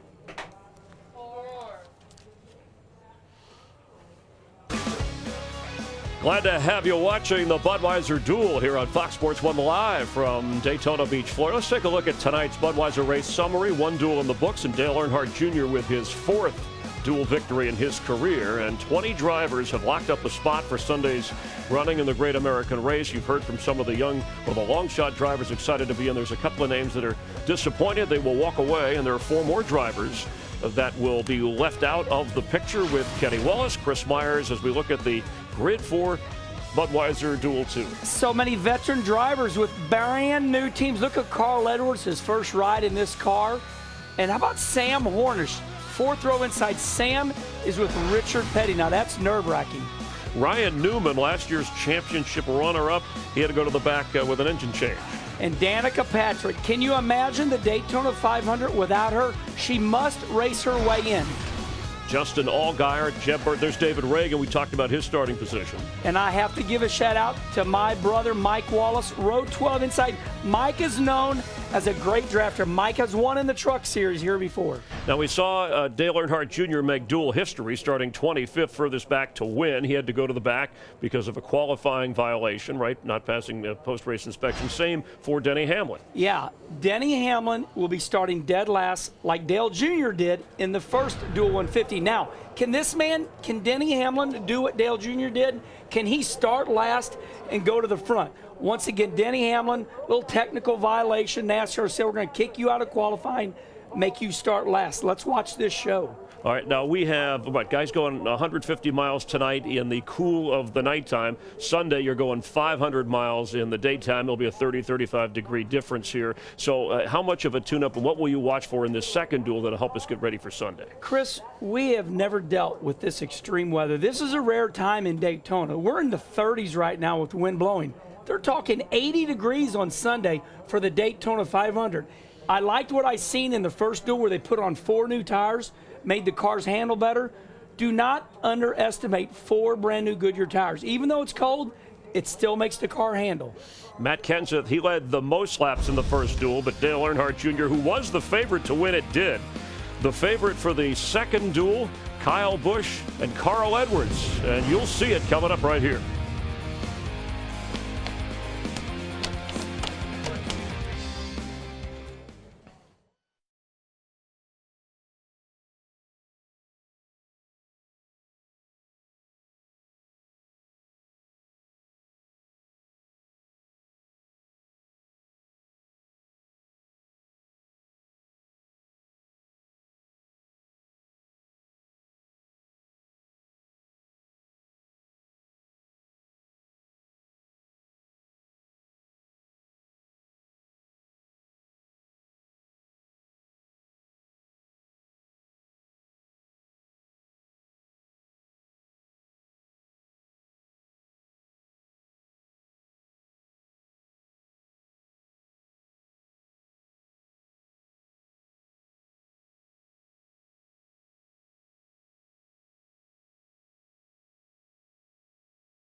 Yeah, all you got to do is pick Earnhardt. You're safe. That's what Michael always said. Earnhardt Jr. And then.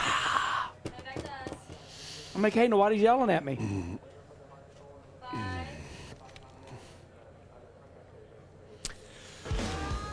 Aerial coverage provided by Goodyear. Everything they learn making tires for the grueling demands of NASCAR inspires what rolls into yours. Goodyear, the official tire of NASCAR. Hendrick Motorsports on the front row for the Daytona 500 and another win tonight on the Duel. Also, the Gibbs Racing team has done well, but let's welcome in again Darrell, Larry, and Mike. Get their thoughts on Duel 2 coming up. And Mike, kind of a frenzied, fun finish there in Duel 1. Well, it was, Chris, and just as we expected, a big scrum in the back for that 16th spot, and a lot of great feel-good stories among unheralded drivers racing their way in, and that means a number of top drivers are going to be back there in provisional land, and that's going to make things tough for some of the drivers in Duel 2.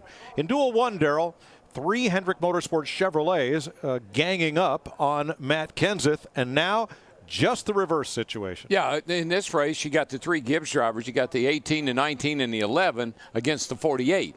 It was just a reverse in the first race, so it's a reverse of the first race. Dale Jr. started dead last in his race.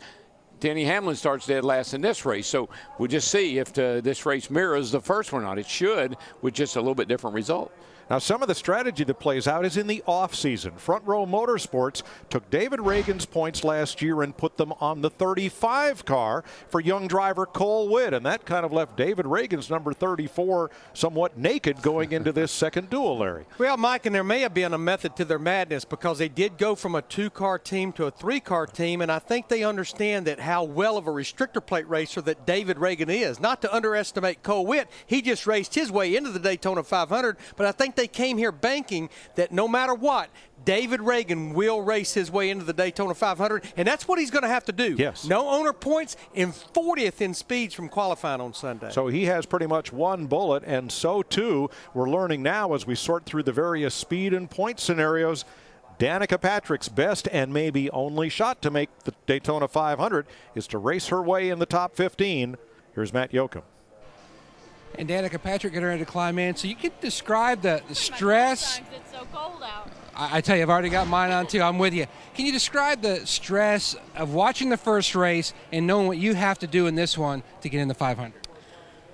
I think there's just so many variables that you can run through a million scenarios in your head and drive yourself crazy. And instead of focusing on what I need to do and the positive side of things and staying upbeat and getting in the top 15, you spend all your time thinking about how to just get in the race. And ideally, I want to do more than that.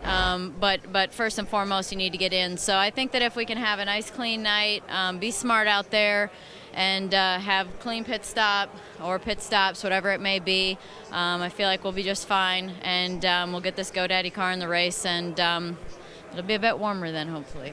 All right, good luck. Jeb Burton trying to run his first duel tonight and make his way into the Daytona 500. And Jeb, your dad, Ward, is here this week. He won the Daytona 500 back in 2002. What's the best advice he's given you this week? Just go run all the laps in this duel race. You know, I'm not sure the exact scenario, what we need to do to get in. I know we need to be 15th or better. That's one scenario, and that's what we're going to go try to do is run all the laps and get it done. These guys have been working their tails off all week. We got in an accident yesterday, and that was misfortunate, but you know, they worked their tails off. We're out here, and we're going to go get it done.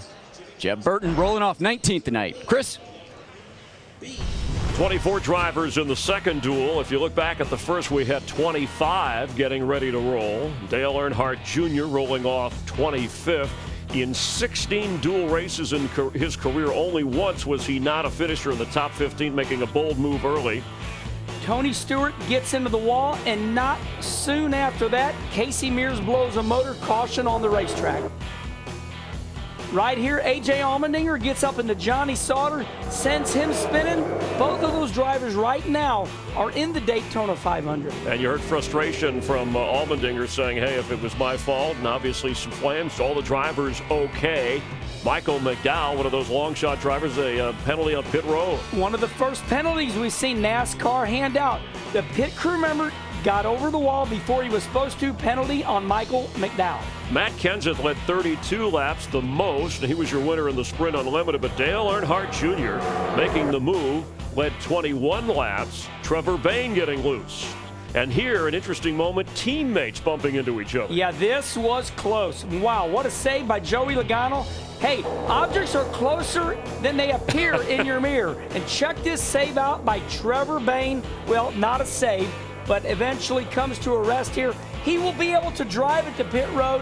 As of now, he has points. He will be in the 500. And Dale Earnhardt Jr., your defending Daytona 500 champ, who won this back in 2004, the Duel, and then went on to win that Daytona 500, ends up leading 21 laps and showing no ill effects of starting at the back of the pack, something we'll watch with some of the drivers you talked about, Denny Hamlin, moments ago. Let's check in now with Jamie Little, who is standing by with Austin Dillon, whose brother, thankfully, in Duel 1 raced his way in.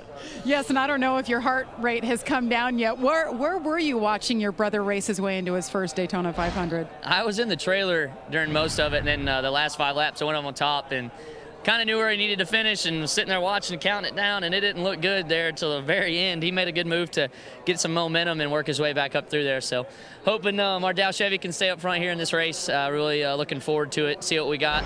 I think I learned a little bit in that Duel, but you never know until you get out there and you're in it. It's going to be a wild one right here because this is the last one. Alrighty, starting 4th. We'll go back to you guys.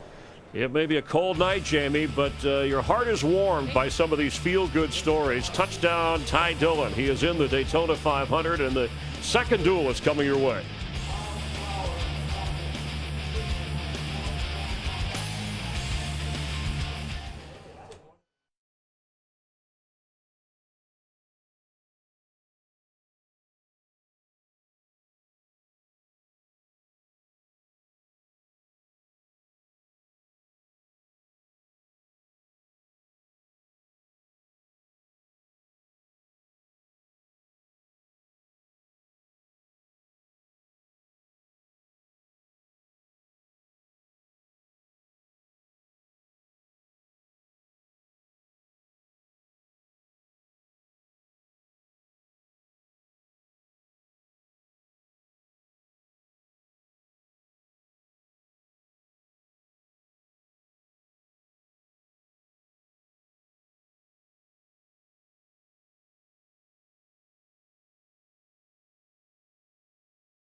I'm the Dan Marino. I just can't get to the Super Bowl.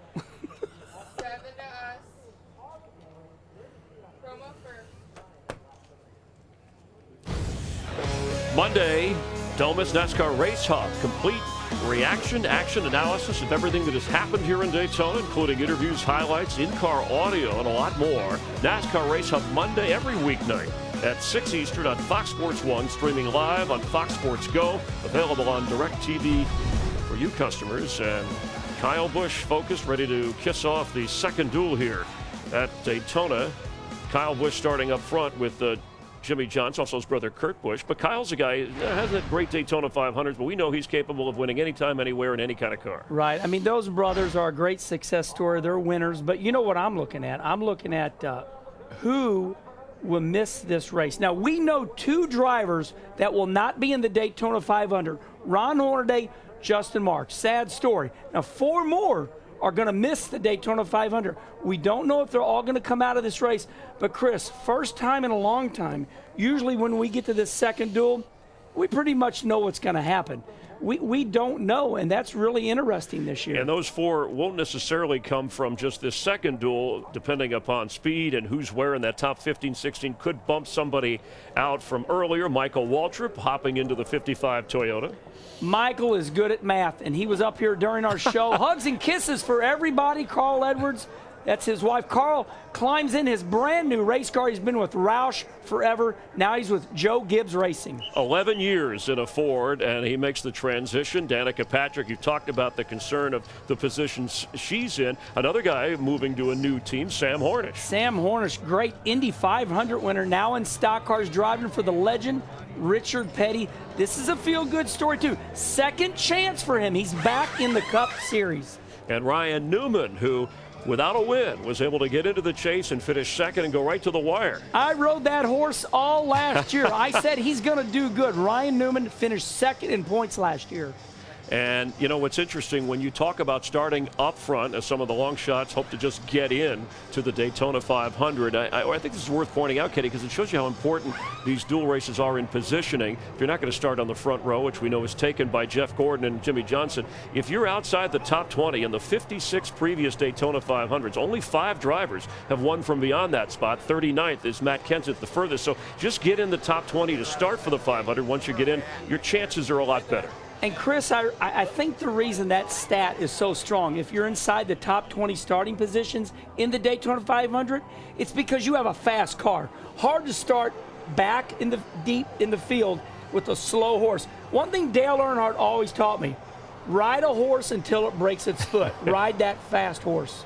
And right now with Jimmy Johnson starting up front, and we talked about Hendrick Motorsports, how they have had a good week here already in Speed Weeks, along with Joe Gibb Racing. Even though Matt Kenseth didn't win in the first duel, he led the most laps. Who will it be in Duel 2 with some of the headline drivers and the long shots dreaming of getting that chance in Sunday's Great American Race? So let's take you back trackside, get ready to get Duel 2 going. And now for the most famous words in motorsports, please welcome your Grand Marshal, Budweiser wholesaler Jorge Torres.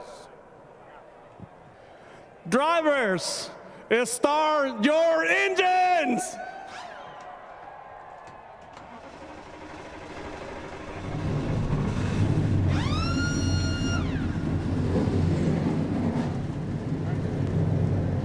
Well, it was a familiar name, Dale Earnhardt Jr.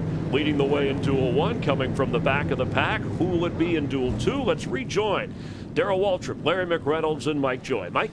Well, thanks, Chris. All of the teams and our statisticians have been cranking the calculators to look at the different scenarios. We know that 3 of the drivers in this race are locked into the 500 on speed. Carl Edwards, Ricky Stenhouse, and they're joined by Michael Waltrip. They'll race on Sunday. 4 more drivers will receive provisionals at the back of the field if they don't race their way in.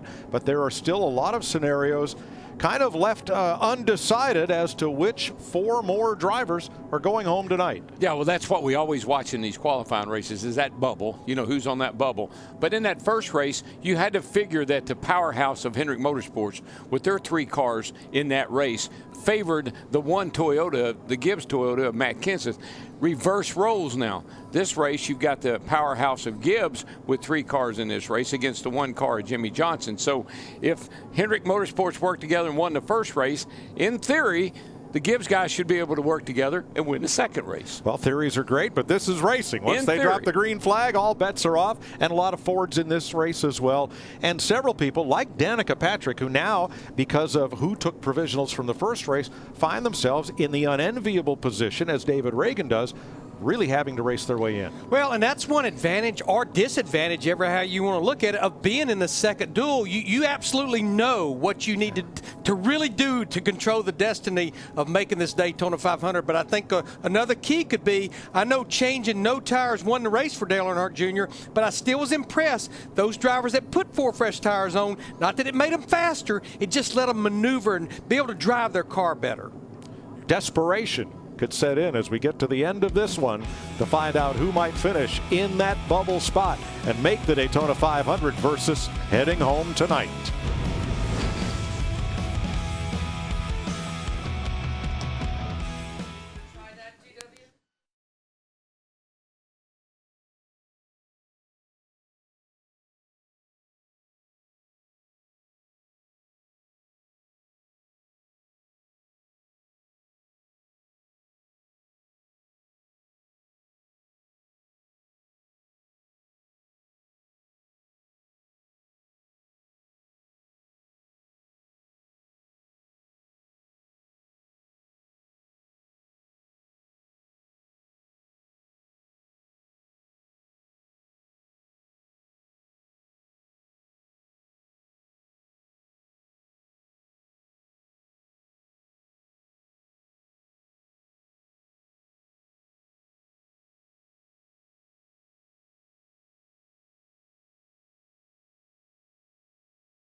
Man, this is an event. This is a huge night. When that green flag comes out, it is on. Boy, what a dogfight. See ya. Don't want to be you.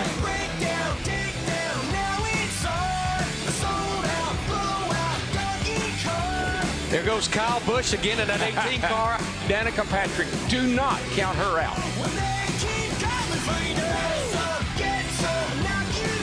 Boogity, boogity, boogity. Let's go racing, boys.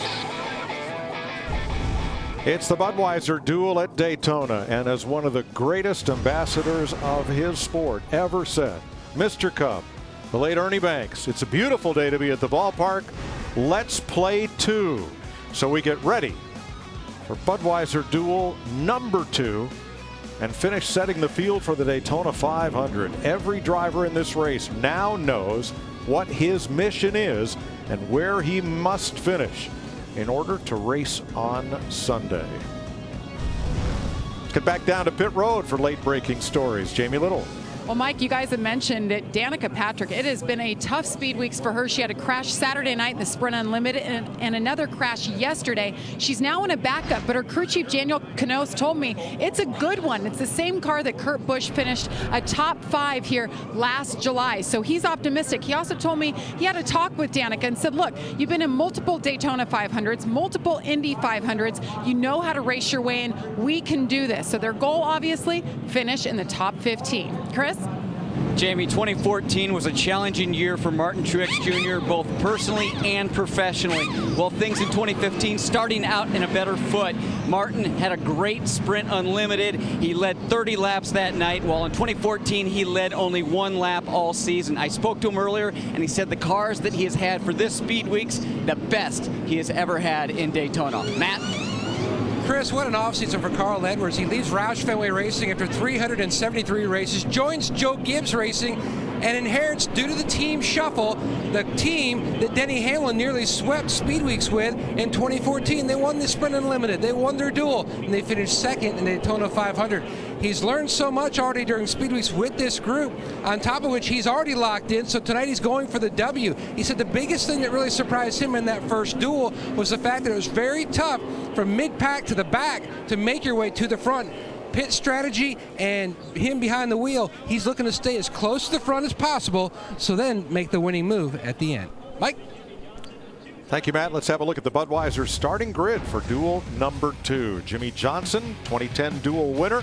Kyle Busch, a 2-time Duel winner, a Chevy Toyota front row. As is row 2, Carl Edwards is locked into the 500 on speed. Austin Dillon, top 10 in both Cup races at Daytona last year. Martin Truex Jr. led the most laps in the Sprint Unlimited. Greg Biffle won the 2004 July race here. Sam Hornish Jr. in his first duel since 2010, and Ricky Stenhouse Jr., he's fast enough, he's already in the big show. Ryan Blaney trying to make his first 500 start, and Michael Waltrip, a 2-time Duel winner, 2-time 500 winner, he's guaranteed in on speed. Bobby Labonte won his duel in 1999. And the showman, Alex Bowman, fastest in last night's practice. Ryan Newman and Kurt Busch, both guaranteed in on car owner provisionals. Newman, a 2008 Daytona 500 winner, and Kurt Busch, a Duel winner in 2011. Danica Patrick will start in the rear of the Duel for the 2nd straight year. Brian Scott, 5th last year in his Duel race. Justin Allgaier is trying to make his 2nd Daytona 500, and David Gilliland, the pole winner here last July. Jeb Burton and Reed Sorensen, both in backup cars. Burton trying to make his 1st Daytona 500. David Reagan won a July Cup race here, and Josh Wise 5th in his Duel in 2014. Finally, Mike Wallace, who has been to victory lane at Daytona, though not in the Sprint Cup Series, and Denny Hamlin, guaranteed to be at least a provisional starter, a 2-time Duel winner. Hey, let's talk to the front row starter here, Kyle Busch. Kyle Busch, DW, got a copy there, my friend? Yeah, DW, how you doing? Mighty fine, young man. Hey, was Matt able to give you any kind of heads up or information going into this 2nd race, anything that would be helpful? I didn't get a chance to catch up with him, but I certainly watched and paid attention to him and a couple of the other guys and seeing how the race kind of unfolded there from the first one. So I feel like I learned a couple things and feel good about our M&M's Crispy Camry here. So hopefully we can take our Toyota to victory lane. Yeah, you got your teammate there, Carl Edwards, right to your left, and then Denny's at the back. But it's sort of a reverse of that first race where the Hendrick cars kind of ganged up on Matt. You guys feeling pretty good about your chances here, working with your teammates? Yeah, no doubt about it. I think that's a great opportunity for us to try to all get together here. And, you know, hopefully Carl and I can have a good time here, hold the front down, and get Danny up here as well, too. And the three of us can just pretty much hold everybody else at bay. That sounds good. How's your crew chief working out, Adam Stevens? That's communication good?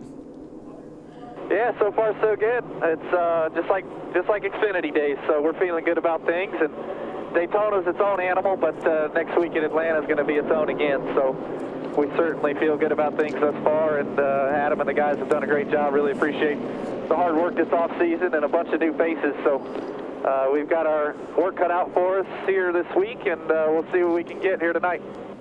All right, my friend. It's a crispy night out there, so have good luck.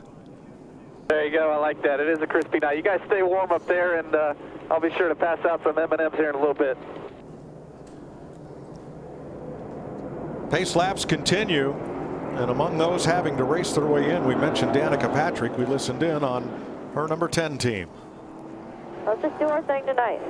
We've done this. We've run thousands of speedway miles. Let's just be smart, be cool, be observant, keep an eye on the lanes that are moving and who's leading them. You know, take your time, do everything right, and we'll be fine.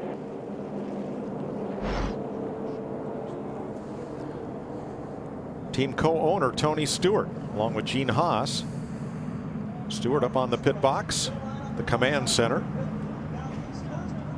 for Danica Patrick.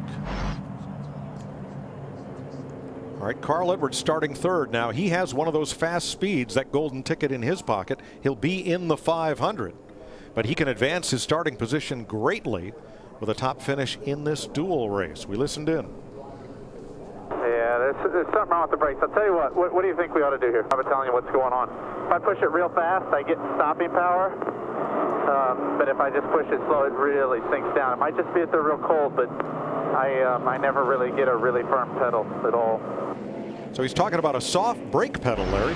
Yeah, I mean, possibly he might need to get a little more heat in those brakes because they almost operate better when they do get some heat in them. Yeah, that would be my first thought is, you know, let's get a little heat in those things before we decide there's a problem here.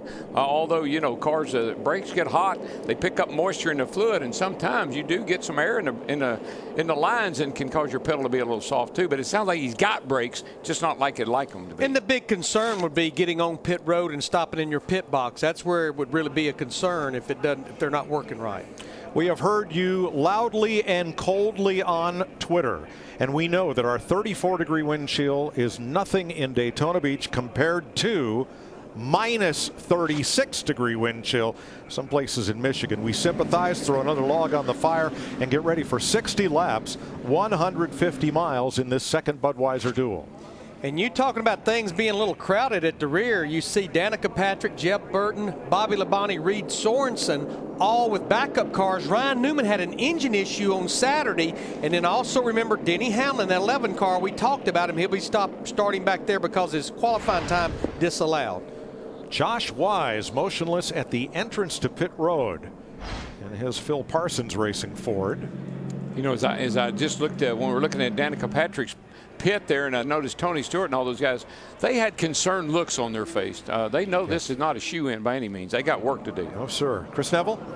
Well, Mike, just listening to the 98 team, it sounds like they've got a fuel pressure issue with that car. Josh Wise talking about it for about the last lap, and as we can see right now, that car getting pushed into pit lane. That could be a $250,000 problem, because that is the difference between going home tonight and starting the Daytona 500 on Sunday. Yeah, Mike, he's 42nd as far as speeds from Sunday, and this 98 car is all the way back in 32nd in owner points from the end of last year. He gets an assist to his pit, but a fuel delivery problem could be very difficult to diagnose, let alone repair under these conditions. The field heads out of turn 4. Minus Josh Wise, 23 cars headed for the start of this 150-mile decider for who races on Sunday and who heads home. Pace cars in.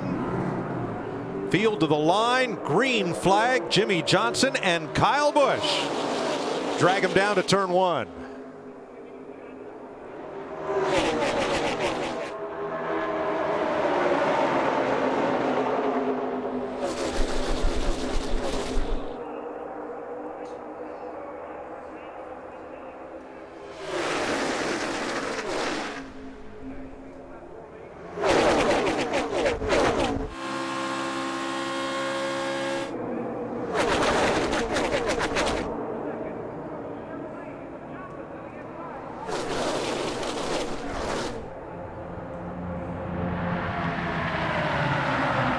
Kyle Busch drops to the bottom, picking up where Matt Kenseth left off with much of the first race out front. See Austin Dillon in that 3 car getting a little draft from Greg Biffle in the 16 right behind him. They have pushed Josh Wye's car to the garage area. We saw that 18 car all during practice, very aggressive in his drafting moves and running in and out of traffic and making a lot of moves. Right now he's making the best moves he's made all weekend. That's riding out front. David Reagan, no car owner points, not much speed on qualifying day because their group of 3 cars, teammates, went out early in the session, didn't get as good a time as the other cars that were able to draft off them. So Reagan, that number 34 is on the gotta go list. And I tell you who's on the go list is Denny Hamlin. That 11 car started at the very tail end of the field. He's already inside the top 15, a lot like Dale Earnhardt Jr., only after 2 laps. There's the 11 on the inside just ahead, the purplish machine, David Gilliland. Moving to the inside, you're riding with Gilliland's teammate, David Reagan. Yeah, what Reagan and any of these guys that got to race their way in, you just don't want to panic right now. You saw what happened in the last race, in the first race. Ty Dillon wasn't going to make it, but on the last lap he made some great moves and got himself into the 500, and that's what you got to do in this race as well. And Denny Hamlin actually has worked his way up through there a lot the same way that Dale Earnhardt Jr. did it as well, on the bottom of the racetrack. Yeah, I'm telling you, when you got the draft of all these cars in front of you and you've got a good race car like Denny had, like Dale did, it's easier to go forward than it is to stay up there, I can tell you. David Reagan is 16th. David Gilliland with him. Justin Allgaier 1 spot away. Then Mike Wallace and Reed Sorensen. So now the 38 is the bubble car. No, make it the 51, Allgaier. I'm sure what Kyle would like to do, Kyle Busch in the 18, is drop down there and pick up Carl Edwards, his teammate, but he isn't quite in a position to make that happen just yet. Got Jimmy Johnson at 48 in between them.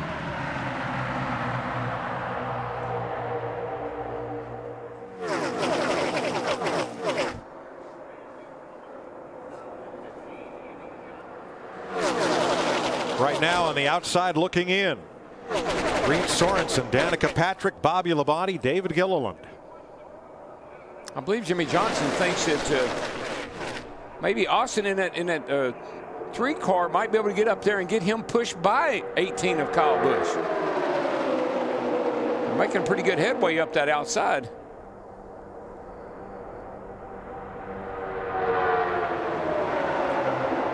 If it happens, Darrell, it'll be one of the first times tonight that a pass for the lead has come from the outside lane. Yeah, that's a lot of speed. You got a good race car when you go up on that outside and pull that outside line around the inside. We haven't seen that. Well, Kyle Busch leads this lap. Johnson about 1.5 feet short. But it hadn't happened yet. They're up there, but can they make the pass? That's the question. Remember, Dale Earnhardt Jr.'s winning move to win Duel 1 was a top-to-bottom drop to the inside of Matt Kenseth. Here's Edwards right where he needs to be with his teammate Kyle Busch.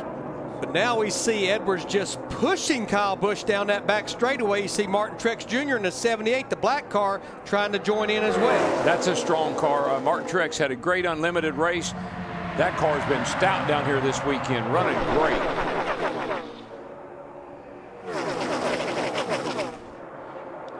Mike, you talked about a lot of Ford drivers in the field in this second duel, and we're seeing Sam Hornish Jr., Greg Biffle, Ryan Blaney, Ricky Stenhouse Jr., all in Fords right inside the top 10.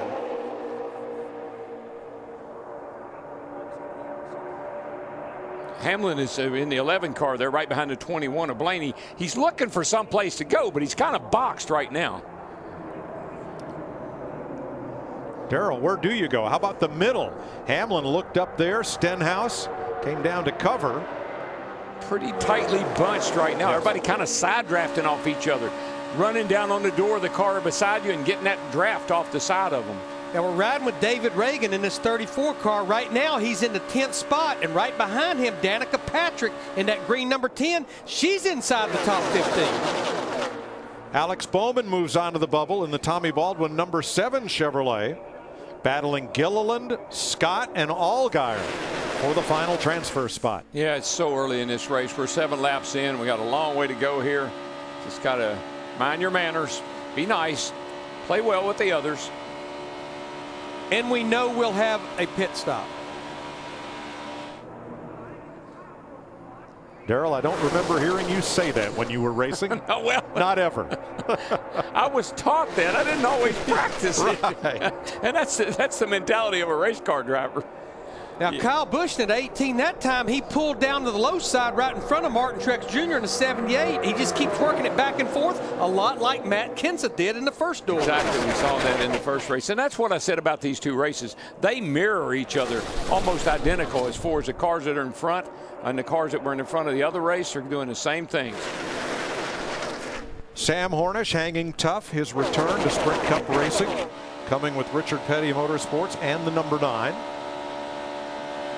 Right behind Martin Truex. Hornish in 6th right now, right alongside Austin Dillon, last year's pole sitter. Pretty impressed with that 48 car and how he's able to run that outside line and hang in there without any help. You see no one behind him, but run along beside of Martin Truex Jr. there on the down on the inside and doing a good job. Yeah, Darrell, it's like Austin Dillon in the 3. It's like there's a bubble between his car and the 48 car, Jimmy Johnson. He just can't get any closer, it seems like. You know, Larry, that's one of the things you really work hard on in practice. You know, when you say you go out there and run in groups like this in practice, why do you want to put your car in harm's way? Because the air box, where the air goes into the engine, into the fuel injection, you get that air box wrong and the thing won't run a lick.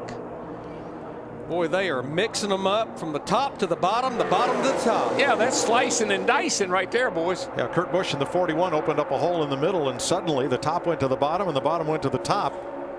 And by the way, the cream rises to the crop. Here comes Carl Edwards right up there with Kyle Busch.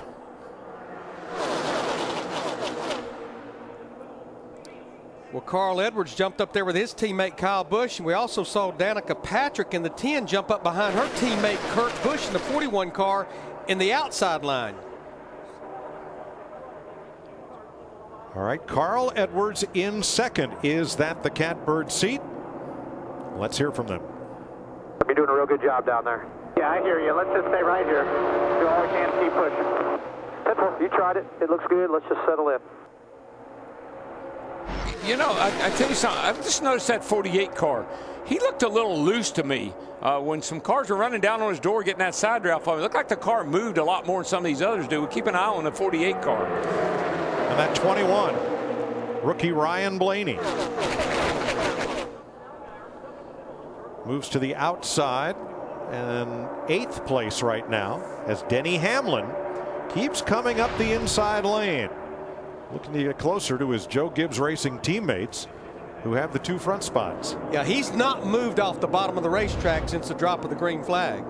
Whoa, everybody just well, I won't even call that easing. Over to the inside. Sam Hornish in that 9 car doing a nice job up here in the front of the field. Oops, looked like Blaney got a little bump and climbed the hill in the 21. That opens him up for 3 wide, and he's going to lose a couple spots. It'll take him about 10 laps to get his breath back. Ricky Stenhouse moves past. Now Allgaier in the 51, and here comes Patrick and Reagan.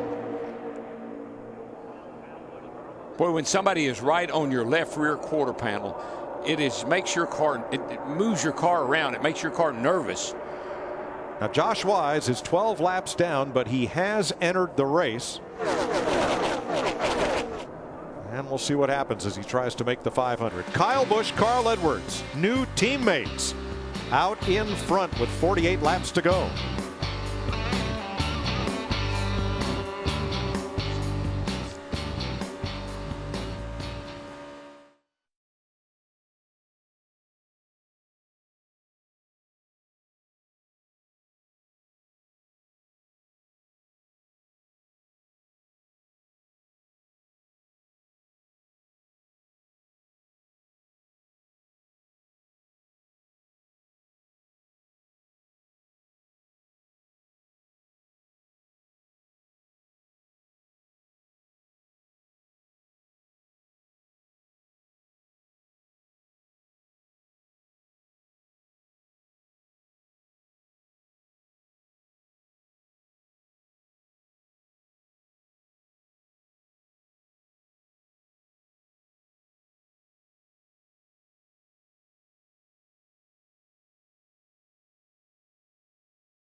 Torres.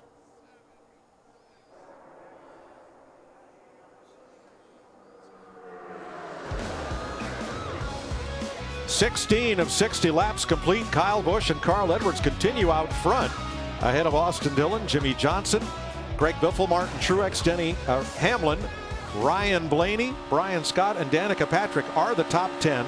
Reed Sorensen is on the bubble. Sam Hornish got dropped back to the 12th spot. Here's Jamie.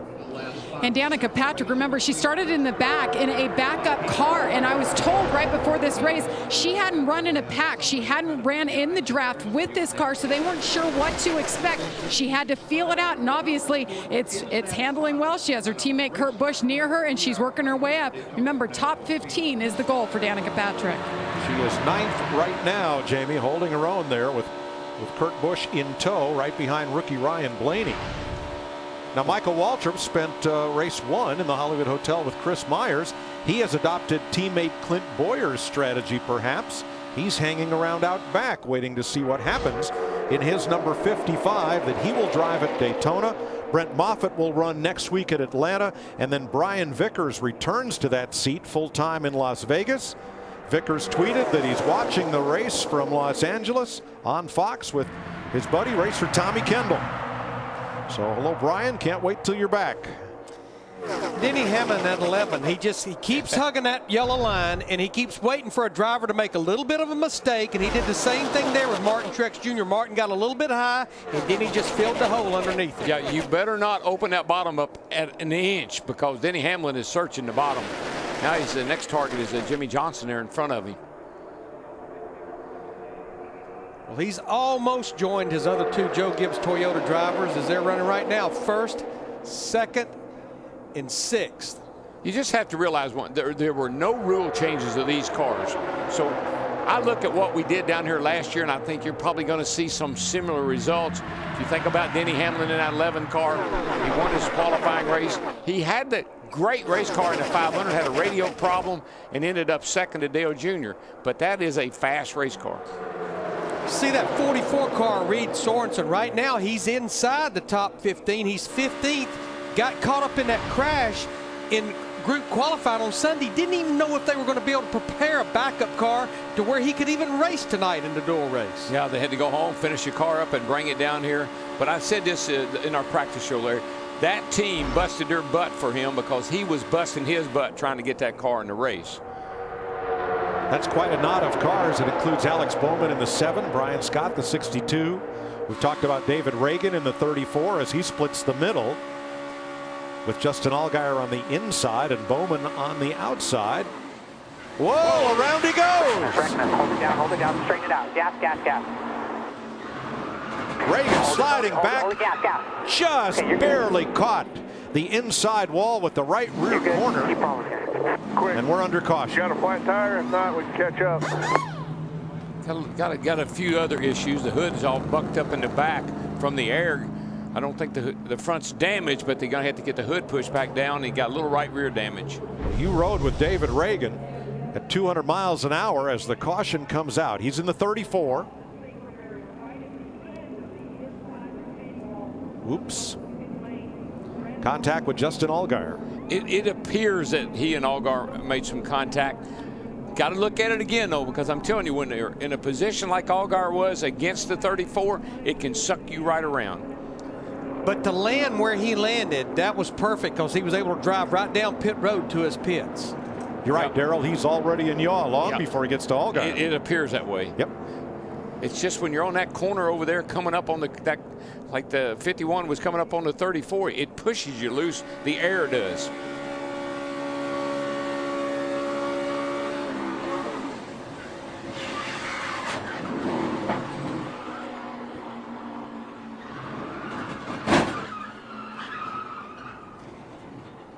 That sounded like a harder hit than it looked like. Yeah, it didn't look that bad, but you can tell by the sound of that lick, it's a pretty hard hit on that right rear corner.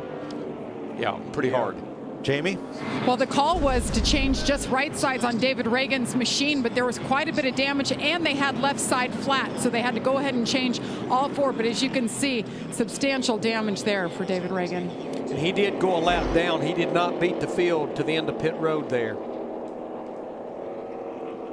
It definitely was a lot harder lick than I think we first anticipated. Yeah, you can tell by the sound of the car hitting the wall that it was a harder hit than I thought. So, Darrell, what is bringing these cars around absent of contact? Well, they don't. You know, we took some spoiler off these cars last year. I think it was for the 500. Took a little bit off of them, not a whole lot. So I don't know. Did they take it off or add it on? Actually, added a half-inch because last year. Because of that very issue, they were trying to stop these cars from doing that. But I'm telling you, when you get somebody right up against that right rear quarter panel or that left rear quarter panel, it just gets you loose. Even though they added a half-inch, it's still not a lot of spoiler back there. No, it's a smaller. It's really isn't. Now, David Reagan had the 40th fastest qualifying speed. And as we've pointed out, his owner points from last year transferred to Front Row Motorsports' new team, the 35, for Cole Witt. So he has no owner points. Going to be tough for David Reagan to make the 500 now. Well, one good thing I'm seeing, it's hard to see all the damage on the car. The spoiler still looks like it's in its proper position. If they can get the right rear banged out a little bit, he may be all right, and he can get another yellow and get back on the lead lap. 39 laps to go. Pit road is open. Here they all come. Chris Neville. Well, in Duel 1, we saw 2 tires, 4 tires, and no tires. Should be interesting to see what we'll see on these stops. We see the 48 coming in. Jimmy Johnson saying that car very good. He just needs some help from behind. Small adjustment to the 48. Matt? Pitting on the turn 1 side is Austin Dillon, Carl Edwards, and Kyle Busch. They told Dillon, do not slide your tires. Carl Edwards slides through his pit. He will have to back up before service can continue. He'll lose a lot of time. His teammate Kyle Busch, he has already left pit road, as is the 3 of Austin Dillon. That also impacted Sam Hornish leaving his pit because he was right behind the Edwards pit. Remember, Carl was complaining about the brakes on the car, and that's a pretty good indication that he had some sort of a braking problem getting into his pit box. He said he had a soft pedal on the pace laps, and now when he really needed those brakes, he locks them up and slides through.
Sounds like Jay or Dan slid through their pit box. Welcome back to Daytona. 4 drivers took 4 tires on that pit stop. Ryan Newman, Greg Biffle, along with Reed Sorensen and Michael Waltrip. A bunch of others got 2. Who I like, though, Denny Hamlin. Look where he's restarting up there in 4th, and he got 2 fresh right side tires. But Kyle Busch will start in the back, speeding in 5 of the pit row segments. Justin Allgaier goes to the back along with Sorensen for pit crew over the wall too soon. 24 laps complete as they come back to green. The Chevys of Austin Dillon and Jimmy Johnson leading the way. Jimmy Johnson, he's been hanging around the start ever since the start of the race. Got a pretty good hot rod up on that outside. Been doing a pretty good job. That is Sam Hornish, the yellow car right behind them. Whoa. Martin Truex goes upstairs. I'll go black with 78. I'll go with you, Jimmy. Yeah, Denny Hamlin really lagged back behind Jimmy Johnson and left that hole open. That's when Martin Truex Jr. in the 78 just jumped in it. Hamlin 5th, Kurt Busch 6th. Blaney, Scott, Patrick, Bowman the top 10. Now we know why, Larry. He wanted to get in the draft with those guys. Greg Biffle on the bubble, 16th for number 16.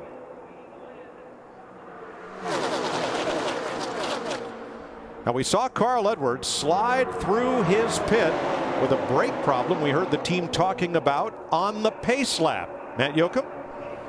Carl Edwards wanted to come back to pit road knowing there's some kind of issue with his brakes. He wanted to add more fluid. Darian Grubb told Carl they had an issue this morning bleeding the brakes. Thought they had it fixed. Apparently not. He said we're going to lose too much time and that probably won't even fix it as well, so they kept him out. You know what it is? I mean, I know you said, well, I saw him slide through his pits. You have an inconsistent pedal. You got to pump it, and then all of a sudden the brakes will catch, and I think that's what Carl is experiencing. Well, and Darian Grubb knows that's probably their only pit stop of this race.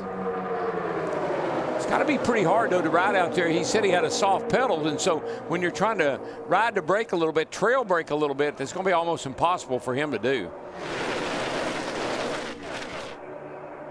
Jamie? And Danica Patrick on that stop, she had a little trouble getting into her box. That cost her a little bit of time. She took right sides and they made an adjustment to help the handling of that car. Right now she's outside of that top 15. Patrick in 19th. You know, Justin Allgaier on the bubble now, then Jeff Burton, Blaney, Patrick, Michael Waltrip. You know, another thing I just thought about, Larry, I don't think the 19 practiced in that morning practice either. He only practiced in one of the 3 dual practice sessions.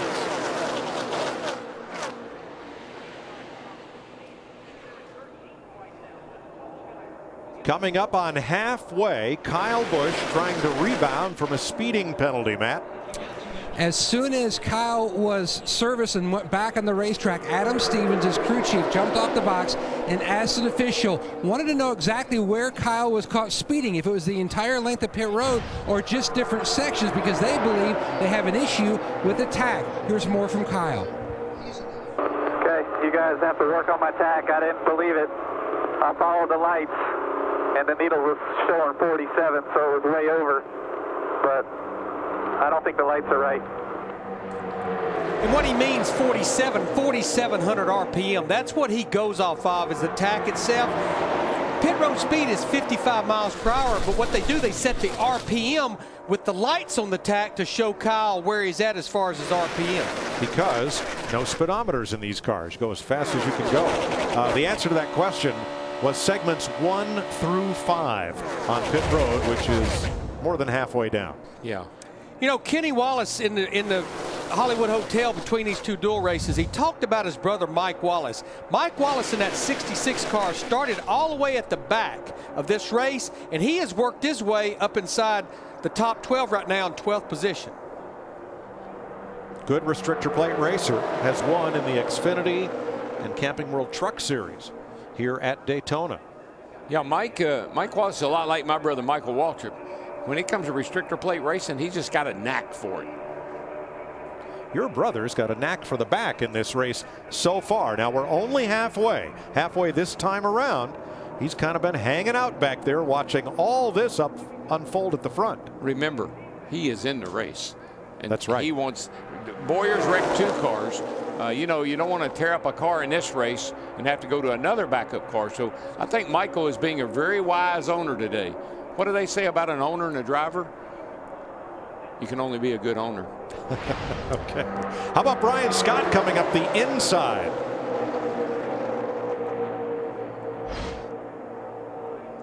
And he's in a Chevrolet, and you look behind him, Austin Dillon in the 3. That race team that Brian Scott's driving for, they have a strong alliance with Richard Childress Racing.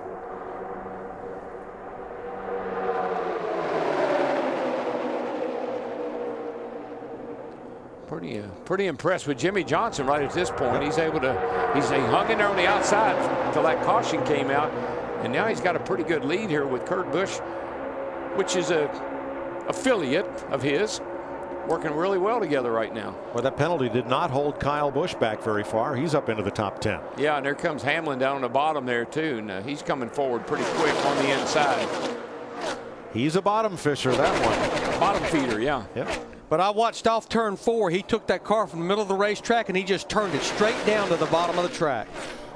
Darrell, how much of this is battling for position and how much of it is building your notebook for what you're going to have to do on Sunday? Well, it's a combination of both. You know, you're making notes. The problem you're going to have is we're not going to race in these conditions. The track on Sunday is going to be a totally different animal. Now, ambient temperature alone, probably 40, 45 degrees warmer come Sunday. At least that's what's forecasted. And you take a car that's handling and driving good tonight, Mike, and you heat this joint up 30, 40 degrees, you'll be hollering at that team, what did you do to my car?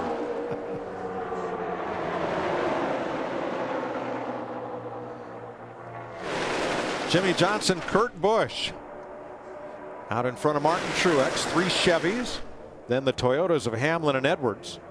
Scott, the first Ford in line, Ricky Stenhouse on the outside, number 17, now moving into 6th with teammate Greg Biffle right on his bumper. I think the only guy that's not real happy with what's going on right now is that guy in that green car up there, Kyle Busch. He's anxious to get his way back to the front. I see him back there trying to find a way to get around these other guys, and most everybody seems to be content to ride at this point. 2000 champion Bobby Labonte moves on to the bubble in Frank Stoddard's Ford, number 32, battling with Danica Patrick and Alex Bowman for that transfer spot. There's Labonte in the silver and black car. Terry Labonte, Bobby's brother, has done a really good job at these restrictor plate tracks, driving that car for Frankie, finishing the top 20 several different times.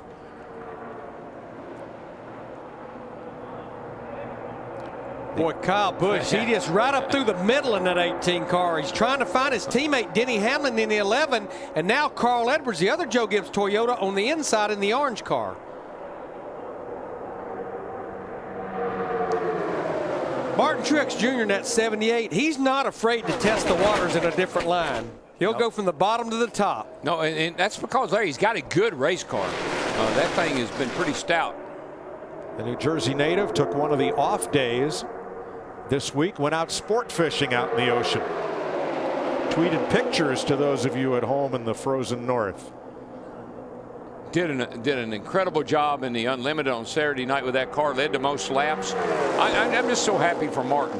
Had a tough year last year. I'm happy for that whole team, Barney Visser and all of them. To see that car run up front, it's a great reward for them. Sadly, right now, the frozen north extends all the way down to North Carolina, where Charlotte Motor Speedway had to send their jet dryers to the Concord Regional Airport so several of the race teams could make it down here. That was pretty smart. Marcus Smith and everybody at Charlotte Motor Speedway. Great move. That was really smart on their part. Really a great gesture.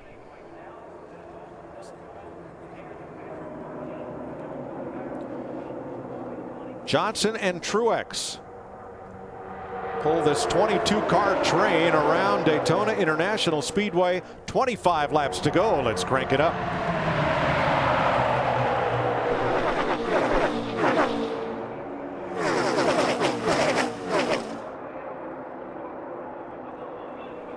Crash. 3 cars pile up. Bowman sideways. Dillon involved. Cornish, the yellow car, slamming into the wall. And we're back under caution. Jeb Burton, I believe, also involved. There's Hornish. Bowman. Tough break for Tommy Baldwin's now single car team. And yes, that is the rookie Jeb Burton out of the Truck Series coming to Sprint Cup. All torn up. And every one of these drivers to a man said that all we want to do is finish this race. We don't want to tear up a car. And Jeb Burton was one of those drivers we felt like he was going to have to race his way in. This is a backup car. He was caught up in that crash yesterday in practice. Left front damage for Dillon. Quite a bit of damage on that 3 car. Sam Hornish, that car is pretty destroyed.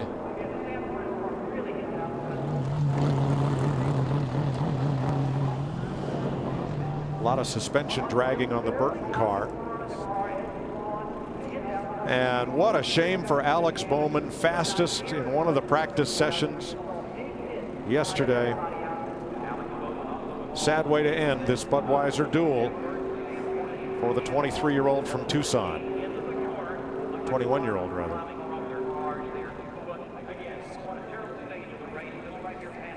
We listened in on Alex Bowman. All right, guys, that's my fault. We shouldn't have been back there. I should not have tried to go to the outside of the 11. It's my fault. I'm sorry. Here's a look at him. Let's watch Bowman's number 7 on the high side.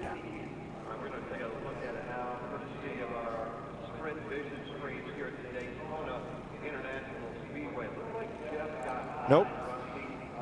Yeah, I don't. But it all started. Jeb Burton and Sam Hornish got together, and Bowman was just a victim. No. Yeah, well, he mentioned something about the 11. I think he said I didn't need going on the outside of the 11. I think you want to take a look at all that. He was actually a victim in this whole thing. See right there, Jeb Burton gets into the right rear of Sam Hornish in that 9. And then Jeb, it just causes Jeb's car to go to the right, and then it comes back hard left right into Sam. And that's what got Bowman. Yeah, Alex Bowman has nothing to apologize for. No, I don't think he made a mistake. He was talking about what got him back there in that position, battling for that final transfer spot. We're going to ride with Sam Hornish.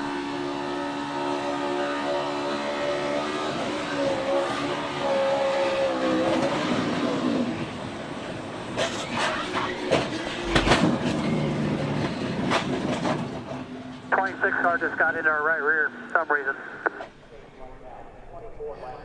You just when you watch the driver bounce around the car, those are violent impacts.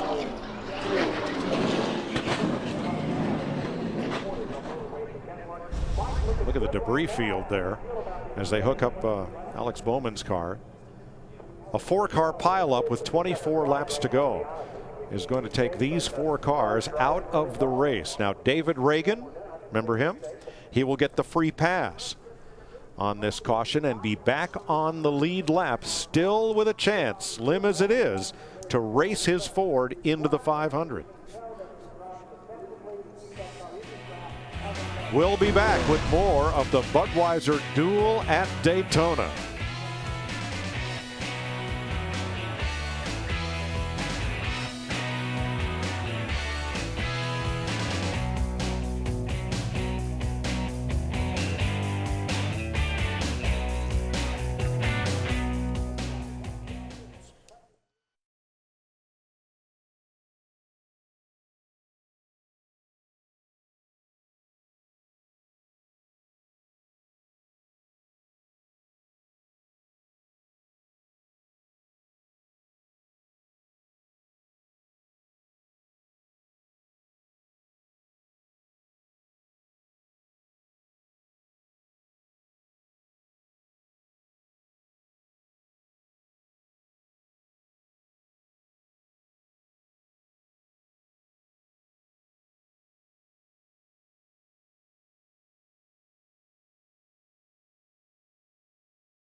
Yep.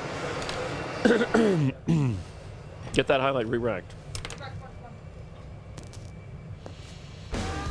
Budweiser Duel 2 under the red flag after a caution moments ago. Jimmy Johnson currently leading. Dale Earnhardt Jr. won the earlier duel. Rough start for Josh Wise in this one. The agony of defeat. Josh Wise will not be in the Daytona 500. He broke before he even started the race. Meanwhile, Kyle Busch and Carl Edwards, Toyota teammates, working together. Yeah, Carl Edwards, he is happy right now. He's been running second up front with his teammate, Kyle Busch. David Reagan in the 34, needing to race his way in, having some problems. David Reagan on an island by himself. He gets spun. Right now he's wounded. He's not out yet. Kyle Busch penalized for speeding on pit road. There's some question involved with the lights. He was wondering on his radio about him seeing lights on pit road having an effect, but he worked his way back. Carl Edwards also going past in the pit box. So both guys that were leading got moved to the back of the line. And then moments ago, Jeb Burton triggering this. Jeb Burton in the orange and white car, just like Harry Gant would say, started swarping, got into the 9, and ended a lot of great drivers' days. Sam Hornish back in a cup car at Daytona for the first time since 2012. Dillon involved, Bowman involved. Meanwhile, Jamie Little is with the driver of the 26. Very disappointed, Jeb. You just saw that replay. What'd you see? Yeah, the 9 came up a little bit, and it got me really loose, and I got to weaving back and forth, and I got back into the 9.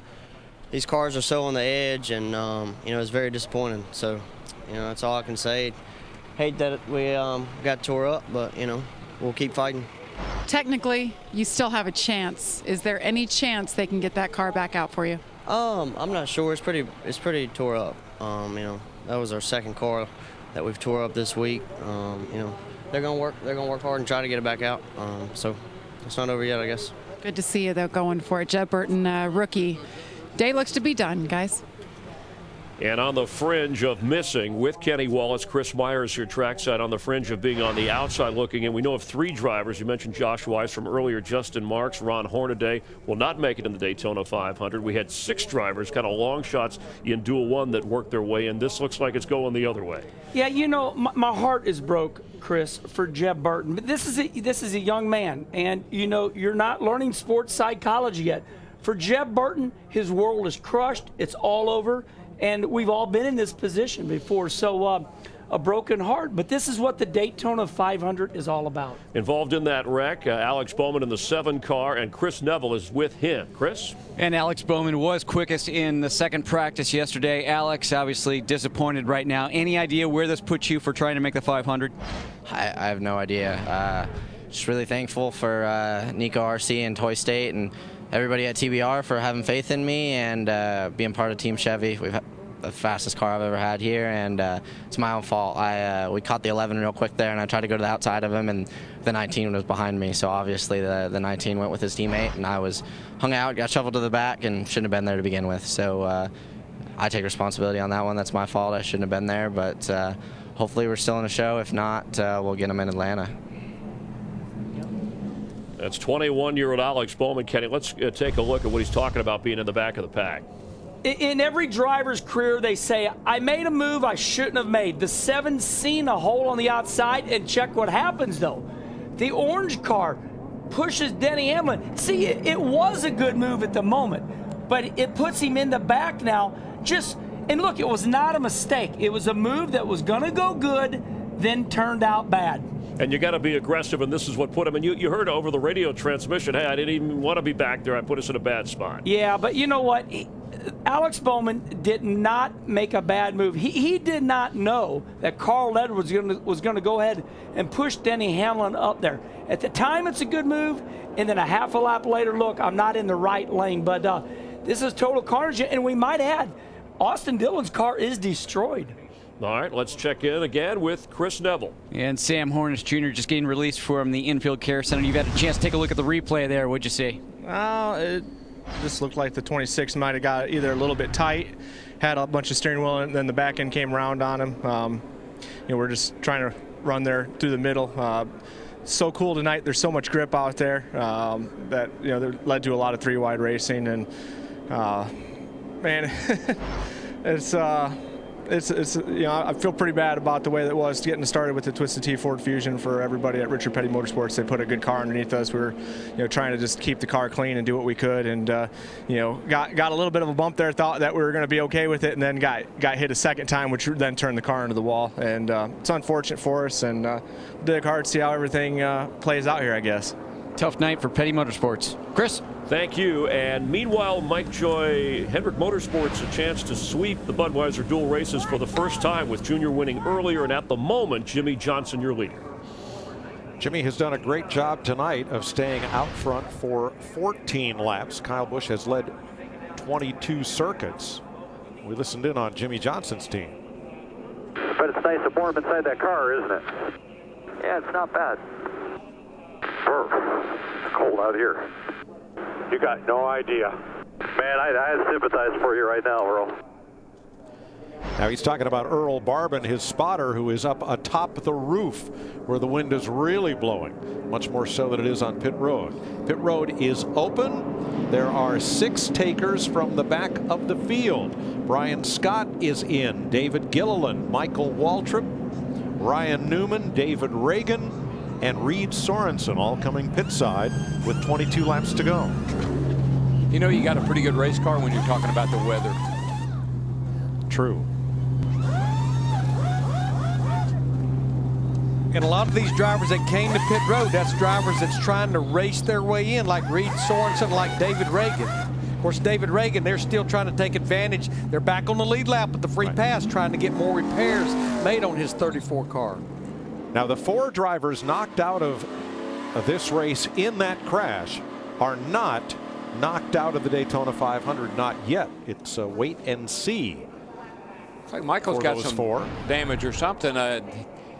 Working on the front of the car here. Maybe he got a lot of grass and stuff in the grill. I'm not sure what they're doing down there, cleaning up something, but he was fairly close to that group. Looked like to me they were adding tape, and they were putting a little heat on the tape, trying to make sure that tape stayed on there.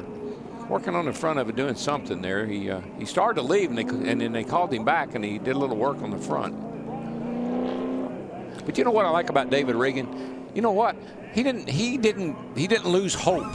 Nope. Even when he got in that crash, and even when he got a lap down, you never heard him complain. He just stayed in the game. Long way to go. Maybe we'll get it back. Now he's back now he's got a shot. Bowman, Hornish, and Burton behind the wall. Austin Dillon is able to continue. Last year's pole sitter for the Daytona 500, returning the iconic Richard Childress #3 to the track for the first time. You see, we lost Dale Earnhardt in 2001. But Mike, you see that patched up left front fender. These guys practice this at the shop. Crash repair. They got those parts and pieces already made up, ready to go on the car if they need them. We've got another great doubleheader lined up for you this Saturday on Fox. Beginning with Seton Hall, heading to New York to battle the St. John's Red Storm. And then 6th-ranked Villanova tries to sweep their season series against Marquette.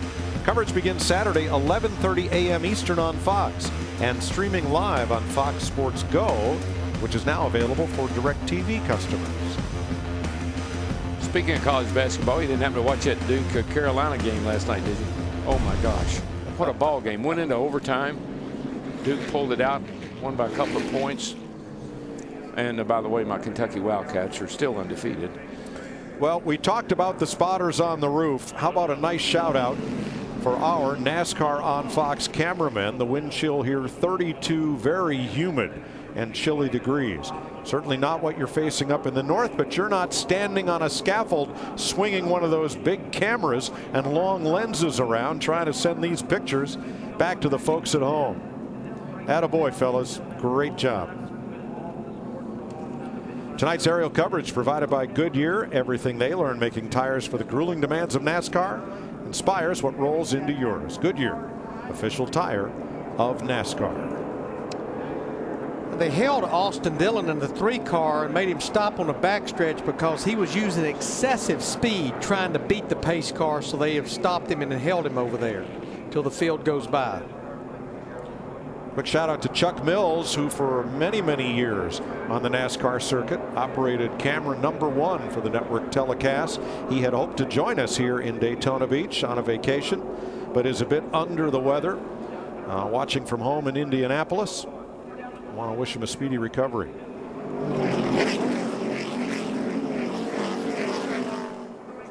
It'll be 20 to go when they come back. Jimmy Johnson, Martin Truex in Chevrolets on the front row. Teammates Denny Hamlin and Kyle Busch in Toyotas. Kurt Busch is Chevy. Ricky Stenhouse is Ford. And in the transfer position, David Gilliland in the number 38 Ford. Haven't said much about Stenhouse. He had a fast car in practice, went 2:02 in a practice lap. So he's got the speed in the car. That's number 17, Stenhouse.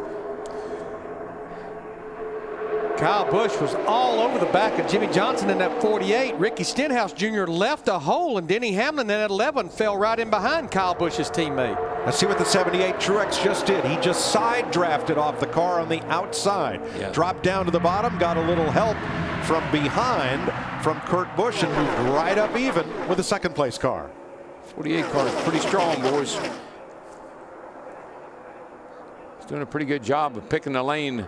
The spotters always say the lane on the inside, they got to push. So that means you want to get to the inside because they're coming. Reed Sorensen in the 44, now 16th in that final transfer spot. Jay and Dan will clean up that salad dressing and be back with you after the race. Yeah, and a few other things sounded like. You're riding with David Reagan in that 34 car, back on the lead lap. 19th position right now, 3 spots out of the transfer spot. The damage he had was to the right rear corner of that car. It didn't look that bad other than cosmetic. I think he's going to be okay. I think he's going to be able to keep, run a pretty good pace. He's behind Austin Dillon, who was involved in that last pileup. 19th and 20th. Well, Kurt Busch off the bottom came up right in front of Truex. Didn't leave a lot of room there. No, Truex cut him a little slack right there, gave him a break. And the Busch brothers now nose to tail, second and third.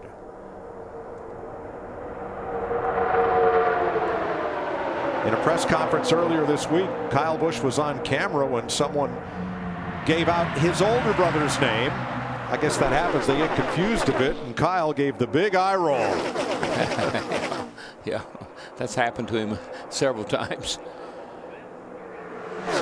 Darryl, you talked about it in the pre-race show earlier, how aggressive he was all throughout practice with that 18 car. He will dart and dive around more than anybody I've ever seen, just looking for some advantage, looking for an opening, looking for a break. Kyle said he spent the brief off-season road testing. Not race cars, baby strollers. Stroller, yeah. And he and his wife Samantha expecting their first child in mid to late May. Boy, that 48 car is very reminiscent of what the Matt Kenseth's car looked like Saturday night and earlier in our first race tonight. To be able to run out front and hold everybody at bay, that's pretty impressive. That's a strong piece. Ricky Stenhouse has gotten kicked back to 16th, back to the transfer spot now. Right now, Reed Sorensen, he keeps floating back and forth inside the top 16 in that 44 car. I know we got a lot of great owners in this sport, and they all put their heart and soul into it, but there's nobody that puts any more effort into it than Rick Hendrick and his group do. There's some races that Rick is just absolutely adamant about being good at, and this is one of them. David Reagan 17th right now, behind Sorensen.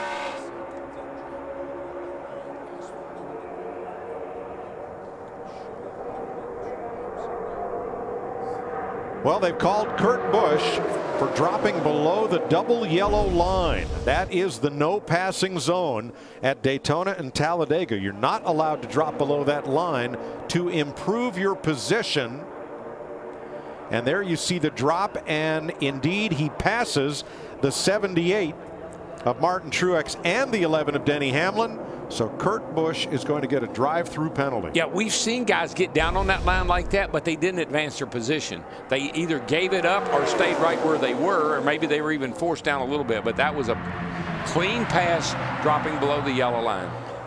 But something like that could be exactly what helps David Reagan get into this Daytona 500 because it'll move him up another spot. Yeah, well, the hard thing for Kurt's going to be to get off the racetrack without getting run over by somebody. The black flag is out for the 41.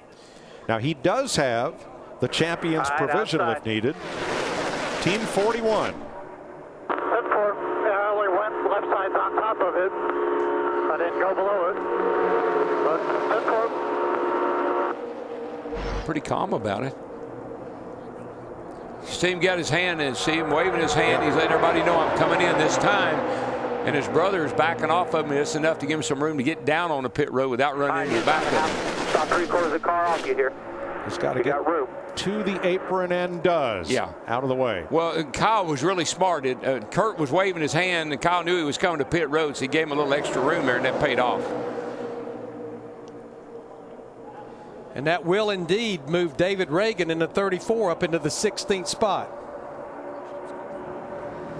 Boy, if to have the worst thing in the world happen to you early in the race, get in a wreck and tear the car up and go a lap down, things look like you're going to turn around and end up pretty good for David Reagan. Well, it's been a tough week for Kurt Busch on and off the track, but one more caution flag would put him right back into play here.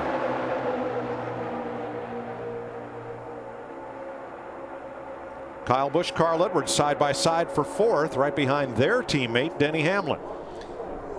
Two pretty good Chevrolets right there in front right now with the 48 and the 78. Johnson and Truex, they look pretty good hooked up together. It's going to be hard for Carl and Denny to get up there. Keep seeing that black and white number 3, Austin Dillon, back there. That is not a driver fighting for position there because they held him. He is one lap down. It just seems like the three Toyotas, I mean, they're all right there together. There's the 11 and 19 and the 18, but they can't orchestrate anything. They can't get hooked up together. Matter of fact, whoa, 3 wide. I think they're going to wreck each other. I think they're going to wreck each other. I'd say the orchestra's out of tune. Whoa. And they've got Denny Hamlin in the 11 stuck in the middle. Looks like he might find his way down. It's Mike Wallace right behind him. Behind Hamlin, that is. Well, that worked pretty good for the 18 car. Now, can Carl drop down in behind Kyle here? No, he's going to try to pass him. I think he may make it. Carl came up right in front of Truex, and they almost traded paint. Maybe they did. Whoa, man, and here's Denny now hooking onto the back bumper of Carl Edwards. Woo! This is not going well. No, these are teammates. It's supposed to work together, boys. So now it's Chevy, Toyota, Ford. It's Jimmy Johnson, Kyle Busch, and Greg Biffle. No allegiance there in that group. And look at Justin Allgaier in that 51 car. He's worked his way up there fighting with this group. Well, what about little Blaney in the 21 car? He's hanging in there. That's a pretty good little brace here with a lot of different guys. Remember what Matt Yoakum told us the last time the Wood brothers had a rookie driver in the 21. He won the Daytona 500. Trevor Bayne. Glenn Wood's been coming down here, what? 68 years. 68 years Glenn Wood been coming to Daytona. Who really got kicked out of the pack. He's been up running up the front most of the race. Martin Truex Jr. in that 7-8 all the way back to the 15th spot, almost at the back of this pack. That's what happened to Matt Kenseth in that first race. He got bumped out of the lead, and when he did, he just fell to the back. So Truex now 14th. Bobby Labonte on the bubble behind David Gilliland. David Reagan, the 34, 1 spot away. And give a call to Reed Sorensen in the 44. Crashed in qualifying with Clint Boyer. At that time, they didn't have a backup car. They put a deal together, and Sorensen is up there, top dozen. And with a good chance to race his way in with 9 laps to go. That's my sentimental favorite, Sorensen. I know that he wrecked, he and Boyer wrecked in qualifying, but I just tip the hat for him for even getting out there and having the guts to try to get the car in the show. I know he knew he was blocking, he knew he was taking a chance, but I'd love to see him get in this race. Now Mike Wallace trying to race his way in. He traded paint with, was it Carl Edwards a lap ago? 66 and the 19. Boy, that's 3 good cars right there. 19, 11, and the 78. If that outside's ever going to go, they're to be the ones that make it happen. Watch the 19 and the white and silver 66, Terrell. Whoa, baby. Yikes. Man, the 66 of Mike Wallace is pushed right into the left rear quarter panel of the 19 car of Carl Edwards. That was almost a disaster. But we've talked about Mike Wallace in this 66 several times, racing to try to make the Daytona 500. 8 laps to go. And Mike Wallace is there. He is in 8th place. Yeah, he's down on that bottom right there and in pretty good shape, man. Good spot. You can see we're riding with David Reagan back in the 17th spot right now, and that pack is separating themselves from David Reagan. He's lost the draft. Not good. But the way they're racing up there, it might be great. It's not this over. is a little dicey here, man. Tail end of that pack, Bobby Labonte in the transfer spot right now, number 32. And Mike, with Kurt Busch having that issue and possibly taking the championship provisional, Bobby Labonte, I think's in a spot where he has to race his way in. Tell you, once you get to this point in the race, it doesn't really matter now. You say, I can't back down. No matter what happens, I got to go. Jimmy Johnson is the engine. Bobby Labonte's 32, the caboose back there with Brian Scott in this 16-car train, coming around to 6 laps to go. Bobby's doing a nice job. Got a nice run up that outside. Woo. Greg Biffle on the inside and number 16 trying to put his Ford out front. Yeah, David Reagan is starting to get a little bit of help from Austin Dillon and Michael Waltrip, but I'm almost afraid it's too little too late. What I'm watching is that 1911 trying to get up there to help that 18, push them all 3 around Jimmy Johnson. I just don't think they can do it. Looking, but they can't quite get there. And Biffle cannot close on the inside, even with help from another Ford, Ryan Blaney in the 21. Now Carl's caught in the middle. That's going to hurt him. Hamlin up top. Whoa. Backing up. Hamlin's car took off up the hill right there. Yep. Cost him some speed. Jimmy Johnson is doing an incredible job right now, guys. But let's do the math. 16 cars in this pack. The spotters have counted them, and if they can just tell their drivers, don't make any mistakes, everybody we're looking at is going to be in the Daytona 500. Only problem, there's still a victory lane down there, and there's still a trophy. Yeah. And you know what that driver's saying? Leave me alone. I know what I'm doing. Gosh, this is tight. But I'm serious. You're in there. You're in it now. You're in it to win it. That's all you're thinking. Going to be 4 laps to go when they come back. And everybody here makes the race if nothing untoward happens. Danica's done a nice job. She's sitting there in 8th place where she needs to be. I talked about David Reagan. You can see him back there. He's hooked up with Austin Dillon and Michael Waltrip. They've started to make up a little ground, but we're coming down to about 3.5 laps to go. I'm just not sure they can push him back up there in time. But if they can push him, they will have a heck of a run when they get there. He's coming. They are coming. Yeah, 3.5 laps to go. They are catching that double wide pack in front. Oh, treble turn 3. Reckon. Go low. Brian Scott, Danica Patrick, Back it down. Get out of the way right and Bobby Labonte. Here comes Austin Dillon and David Reagan to shoot through. He was just far enough back. He didn't get involved. I tell you, David Reagan he's had a charmed life. I know he wrecked his car early, but he's had a charmed life ever since. And this is not bode too well for the 10 car. Darrell, I don't understand this. I know they're all racing hard for the best possible finish, but they were all in the show. Yeah. I've never understood the mentality of a race car driver. Bobby Labonte's car all torn up. And we're under caution with 3 laps to go. Let's have a look from the Goodyear blimp. All right, guys. See what happened here. Right in the middle. Danica. Mike Wallace on the bottom. Denny Hamlin behind Danica. Give her a little shot there getting in the corner, but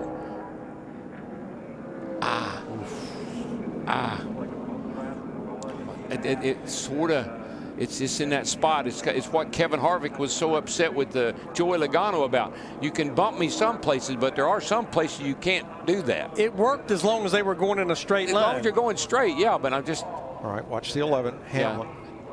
Yeah. Right on the back of Patrick. Yep. And just a little bump in the wrong place.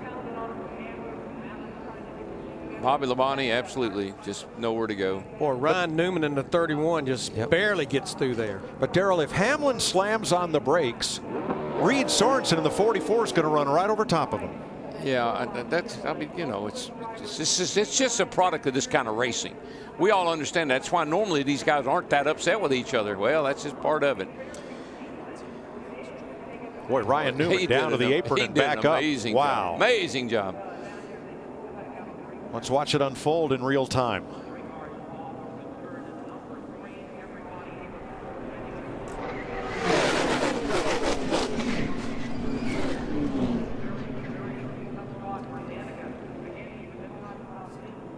Denny wrecked me again. That's right. Remember what happened in practice. Denny Hamlin was following along behind Danica. And he pulled out the pass, and they made contact. That wrecked her car in practice. Reagan comes in for left side tires, maybe 4 tires. Bobby Labonte comes in for tires, fenders, probably a whole lot more. Yeah, he needs some body work. That tire carcass just flailing around there. Yeah, kind of like a flapper sanding wheel. It's just going to tear up everything on the front end there. So Kurt Busch in his 41 car, he did not go a lap down when he served his penalty. He did not pit. So he's back up inside the top 15. Jamie. And Danica Patrick, when she came in, she said, absolutely unbelievable. Tony Stewart, her team owner, still sitting atop her box, watching on, listening to the cues. They changed 4 tires there right now. Daniel Canos telling her to stay out.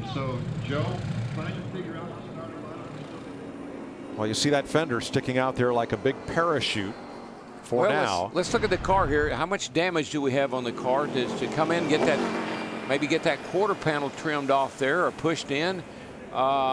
I think that'll be drivable, Darrell. She'll be able to draft. Yeah, I think so. I think I think the car might not be torn up so bad that she can't get back in this thing.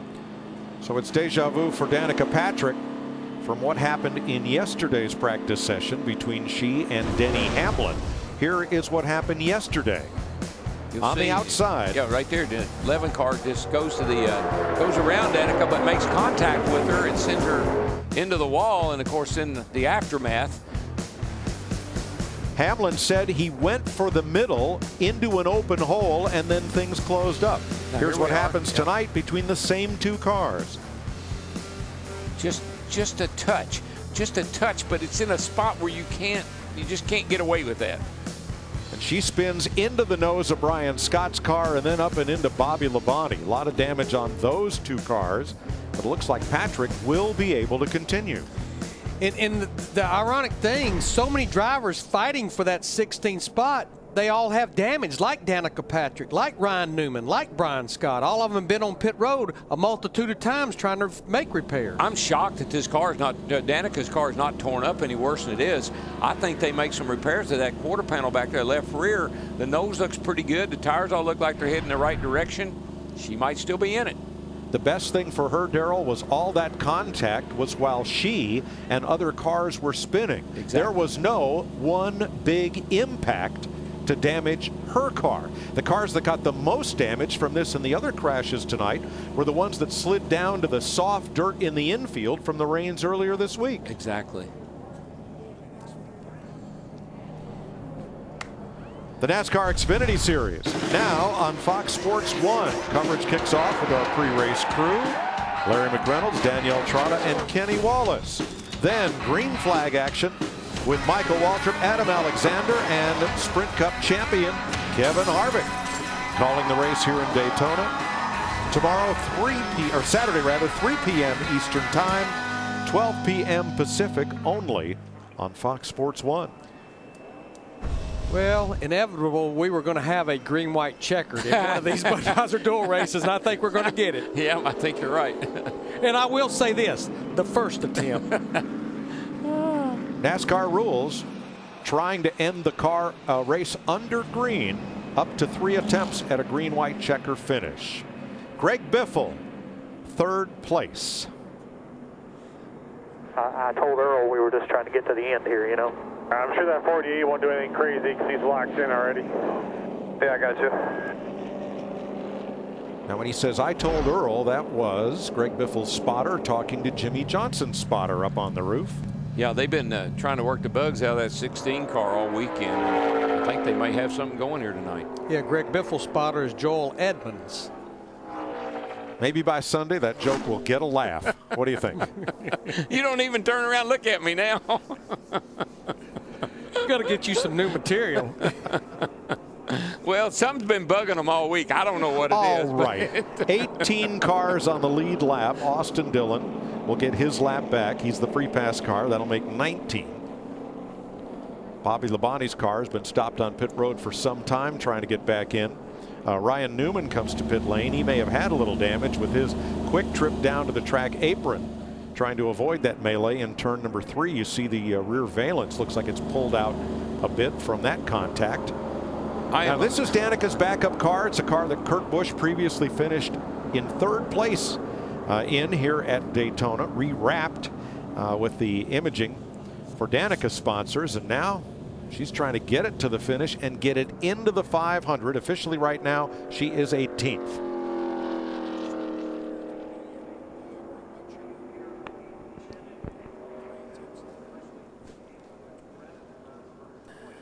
Tell you what, from what I've seen, you bunch all these guys up on a green-white checker, we may be doing more than one attempt. But here's what we're looking for, Darrell.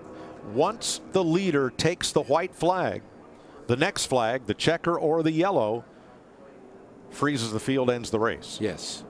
Yeah, we got to get around here one time. If we do that, we're good to go. Track's got a good bit of debris laying around on it yet. That's a piece of tape that came off Bobby Labonte's car after hasty repairs were made. I don't know. It's all probably over the place. Because the pieces that it was taped to weren't very secure themselves. No. Note that the starter and assistant starter now wearing helmets, as are the pace car driver and his assistant, and along with the NASCAR officials on pit road, just trying to make their working environment a little bit safer. All the tape came off of Bobby's car. He said, they got to come back in and get some more tape. Yeah, I was talking to Brett Bodine, who drives the pace car. Buster Alton rides shotgun with him, and he said, you know, I think we sometimes take for granted this is not a dangerous situation here. We saw Austin Dillon going by him on the right side at full song because he was the free pass. And then you think about races where we have the wave around, how fast those cars are going around the pace car. Yeah, those pace cars now have a roll bar and a 4-point harness. And the NASCAR officials on board in helmets and fire protective suits. Guys, there's a lot of stake right here, this green-white checker. People trying to make it in the race, just a lot. What is Carl Edwards' strategy in that orange car? To get back to 78, just said that he's real happy being with us. He thinks this car is real fast with us, so he feels he's in a good spot. Okay, yeah, tell him I feel real good about the 18 as well. So we'll just push like hell, and maybe 3 of us can battle it out. There's a lot of drivers up there. I know it's the Duel and the 500 Sunday, but there's a lot of drivers up there who really wants to win a race bad. You got that right. Well, Jimmy Johnson chose the outside. He's the race leader. He gets to make that choice. Maybe one reason is to keep those Gibbs cars from being nose to tail. It puts Kyle Busch down on the inside, while 4th place Carl Edwards has to start on the outside of row 2. Green-white checker. Here we go. Jimmy Johnson against Kyle Busch for the win. Just not sure if Jimmy Johnson gets in front, and it looks like he's going to. I haven't seen anybody look like they had the horsepower to get around him. One thing, I get really nervous as a driver when I get a big lead off turn 2 and look back. That gap, that means you're going to get a heck of a run on me. Look at the back. Danica Patrick on the outside, up into a qualified position. Yes, sir. Yeah, her and David Reagan both are inside the top 16. Whoop. It's going backwards right there now, though. Something happened over there. 18 cars in it, 19 with Michael Waltrip. 16 will make the race from their finish in this Budweiser Duel. Coming to the white flag if we stay green at the white, and we will. The next flag will end the race. 1 lap to go. Patrick battling David Reagan for the bubble. One of them will make the Daytona 500. The other will likely go home. And she's got her teammate Kurt Busch in that 41 car right up there behind her. It's go time. It's all or nothing right now. You're either in or you're out. Jimmy Johnson trying to drive all 3 lanes at once to hold back the Joe Gibbs cars of Kyle Busch and the number 19 of Carl Edwards. It's going to be hard to block them both, but I don't know if I can get close enough to him to may even make it matter. Reagan on the bubble, Stenhouse, Hamlin, Jimmy Johnson for the win. The Gibbs cars can't catch him, and the last transfer spot, Stenhouse. And how about Danica Patrick unofficially finishing in the 10th position? Her and David Reagan, classic example, never give up. I wouldn't have given you a plug nickel for that 10 car when it was spinning. Patrick 10th, David Reagan 14th at the finish, ahead of Austin Dillon and Ricky Stenhouse.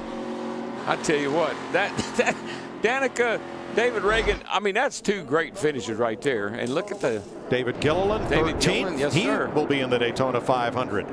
Mike Wallace, we talked about him early in the show, and he is 9th at the finish. How about Reed Sorensen in that 44 car? Finished 6th. When he wrecked on Sunday, he didn't even know if he was going to have a car to run this duel. They didn't have a backup car. You got to love that, guys. You got to love that. 6th place. Justin Allgaier has raced his way in, finishing 8th for Harry Scott's team. And rookie Ryan Blaney for the Wood brothers. Glenn Wood's been coming here since 1947, and he'll see his number 21 in the 500 Sunday. 7th place for Blaney. Nice clean car, no damage anywhere, no wheel marks. Great job by that young man. But man, what a night for Hendrick Motorsports. Dale Jr. in the first race, Jimmy Johnson in the second race. They got the front row. The only Chevrolet he had that could work with him at the front was Martin Truex, who ended up 5th. Chevy, Toyota, Ford, the front 4, Greg Biffle. Yeah, I thought the Toyotas and Gibbs may be able to, get together and do something, but nobody had anything for that 48 car, just like they didn't have the 88 in the first race. Great night for Hendrick Motorsports. Jimmy Johnson wins the 2nd Budweiser Duel, joining Dale Earnhardt Jr. as tonight's winner. More from Daytona. Let's check in with Jay and Dan.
Well, this is a very heated discussion between 2 drivers who've had 2 run-ins this week. Now, looking at the body language, Hamlin's hands are outstretched, palms up. That's kind of an apologetic gesture. He is trying to explain his position and explain what happened. Danica, you can see, is pretty well tensed up over the situation. She is hot about it. No, she is, and you know what? She's just that way. This young lady is intense. She's aggressive, and she doesn't like what's happened to her. She got wrecked twice by that guy, by Denny Hamlin, and she's letting him know about it. Now that's a consoling gesture. Hamlin is trying to explain to Danica and to others who are near the conversation. That other person, Hamlin's looking at Tony Stewart, trying to explain to her car owner what we what's don't going want. on. What we don't want. Let these two drivers settle it. They're talking it over. What we don't want is for other teams, teammates to get involved. We don't want that. But Danica has made it into the Daytona 500 with a bit of help from Kurt Busch and a bit of drafting help there. Nice job by both of those Stewart-Haas drivers. Well, that helps. It takes a little of the sting away. She made the race. That took a little sting away. Darrell, let's look at it one more time from the Goodyear blimp. It was Denny. It's just so reminiscent of what happened to Joey Logano and Kevin Harvick in the Unlimited. He gave her a tap in the wrong spot. Right there is right where the car is as loose as it's going to get getting into that corner. He tapped her just a little bit, and around she went. Wouldn't take much right there. You could do it, Larry. If you could reach out there with your finger and touch that car at that point, it would go around. And there is the first bit of the conversation. And eventually they talked it out. Matt Yoakum. And Danica Patrick has made her way over to the side of her 10 car. And Danica's walking us through what happened in her conversation with Denny. So I'm not sure which microphone I'm talking into here. You know, first and foremost, the GoDaddy car is in the 500, and that was what we wanted to accomplish today. Kurt, my teammate, was great help at the end. I went high, and he was right there with me, and we got a finish out of it. But I mean, the incident with Denny, I'm all about learning. I'm all about doing the right thing. But you know, he said he needs to run close to move forward. Well, you're turning me, and it happened in practice too. When he cut across my rear bumper, it pulls the back end around, and that's why it looked like I tracked down, but I was just going down the straightaway. And so here we are in the race, and I'm seeing him in my mirror, and he's so tucked up underneath me, so close, and I get being close, but he's then going to my left rear, and it just gets it light, and it spun around, and I don't want to have these issues, but if we're going to have these issues, then we're going to have to deal with them. And we can't be putting ourselves out of the race on someone else's expense, and nothing's happened to him. So I like to race hard, but there's no point in being out there wrecking each other. And I just wanted to let him know that I was disappointed, of course. And, you know, we were all in just a fine situation there in the duel, just running. I don't know, we were probably 8th or so, 7th. I don't know, we were running fine, and there's just no reason to get it to the point where it turns the car. So, but ultimately, you know, 10th, and we're in the 500, and stress is off. Now the other stress is on for 500 miles. This is something you're going to carry on the conversation with Denny later? I'm sure. And like I said, I'm friends with Denny. Literally, his bus is right next to my bus. And I'm sure that this conversation will have to go on, but I don't think that he understands. And clearly, I mean, I have my opinion, he has his, and I don't think we're on the same page about it. He thinks he needs to be close, and I said, you turned me. So, you know, I know that Tony came down and said you need to watch the replay, which is good to hear because, you know, my boss obviously was sitting there on my pit box and saw it, and I'm going to go back and look at it too. But when I watched the one from practice, he cut down, and when he cut down, it pulled my bumper around and got it sideways. So we're going to have to figure it out because this isn't going to end well. Thank you, Danica. Twice in 2 days, Danica Patrick gets turned around. Here's the one that just happened. Slightest of contact from Denny Hamlin, but that's all it takes. Well, and I'm sure the other part of the frustration is the fact that, yeah, she's been involved with 2 accidents with Denny Hamlin, but there's a lot of work to do on that 10 car, or they will have to go to a 4th car for the weekend. Matt? And catching up with Denny Hamlin, first, talk us through your conversation with Danica, trying to tell her from your vantage point what took place. Well, I try to treat everyone as equal, and you know, if you're in this Cup Series, you deserved your way here, and you can handle a lot of situations. I got close to her, and her car got loose again. So it's like I just try to explain that, you know, Danica, I can't just say, oh, it's you, so I got to stay away 2 feet because your car's loose. Like we're trying to move forward, and you know, what are we racing for? 8th in a twin race? It's not much, but like, what's the? You know, I guess I just have to give more room because, you know, once I get close enough to her, her car just gets out of control. All right, thank you, Denny. A lot of drama in Daytona. Oh, by the way, Jimmy Johnson won the second Budweiser Duel. Let's go down to victory lane. Jimmy was sitting patiently watching all the drama unfold, but what a perfect night it was for the 4888 shop. You both get a win tonight. Jimmy, what does this do for your morale of the team going into the big race on Sunday? Yeah, it's huge. To have the week we've had with the front row being secured, the wins tonight, it's been a great start to Speed Weeks. And I just have to say thank you to everybody at Hendrick Motorsports for their hard work. Thank you to my great sponsor, Lowe's. They've been with me for, it's our 14th season. I just wish my family was here, wish my girls were here, be here tomorrow.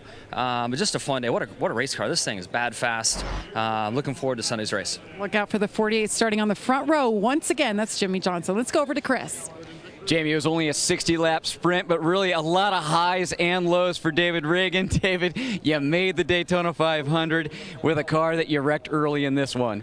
I can't describe the emotions that went through that 60-lap race. I mean, early on, I didn't think that we were going to have an opportunity to get back on the lead lap. I didn't know how our car was going to handle it, had damage. But, I can't say enough about our front row motorsports team. KFC is on board this weekend, got a good-looking race car, and can't be more proud to have them in the Daytona 500. Bob Jenkins has put a lot into this effort. To have 3 front row motorsports cars locked into the great American race is a great accomplishment. I'm excited. The good Lord was looking after us tonight, but can't say enough about our team. We've got 2 more days to perfect our backup car or tune on this car, and we'll have a good shot to win that Daytona 500. Well, the smile on his face when he got out, it looked like he won the race. Chris? Right. Danica's out of the race. She's in the race. Look at this. All right, thank you very much. With Kenny Wallace, Michael Waltrip, who raced in the second duel, has joined us. Actually, we had 3 duels tonight between Danica Patrick and Denny Hamlin, a verbal duel at the end of the emotional roller coaster. You're in, you're out. David Reagan does make it. We have the list of 6 drivers who are not in, but the long shots, your brother Mike Wallace getting in, Reed Sorensen, Ryan Blaney, Justin Allgaier, and you got to witness some of it. Yeah, and I tell you, the emotion for Danica, like she's spinning, crashing out of the race, just like David Reagan earlier in the race, and then to come back and make the Daytona 500. This is the biggest race in our whole world, and to be able to put yourself into the race after thinking you were out of it, that's a crazy swing of emotion. Kenny, and you heard Danica Patrick, Doug, did she have a legitimate beef with Denny Hamlin?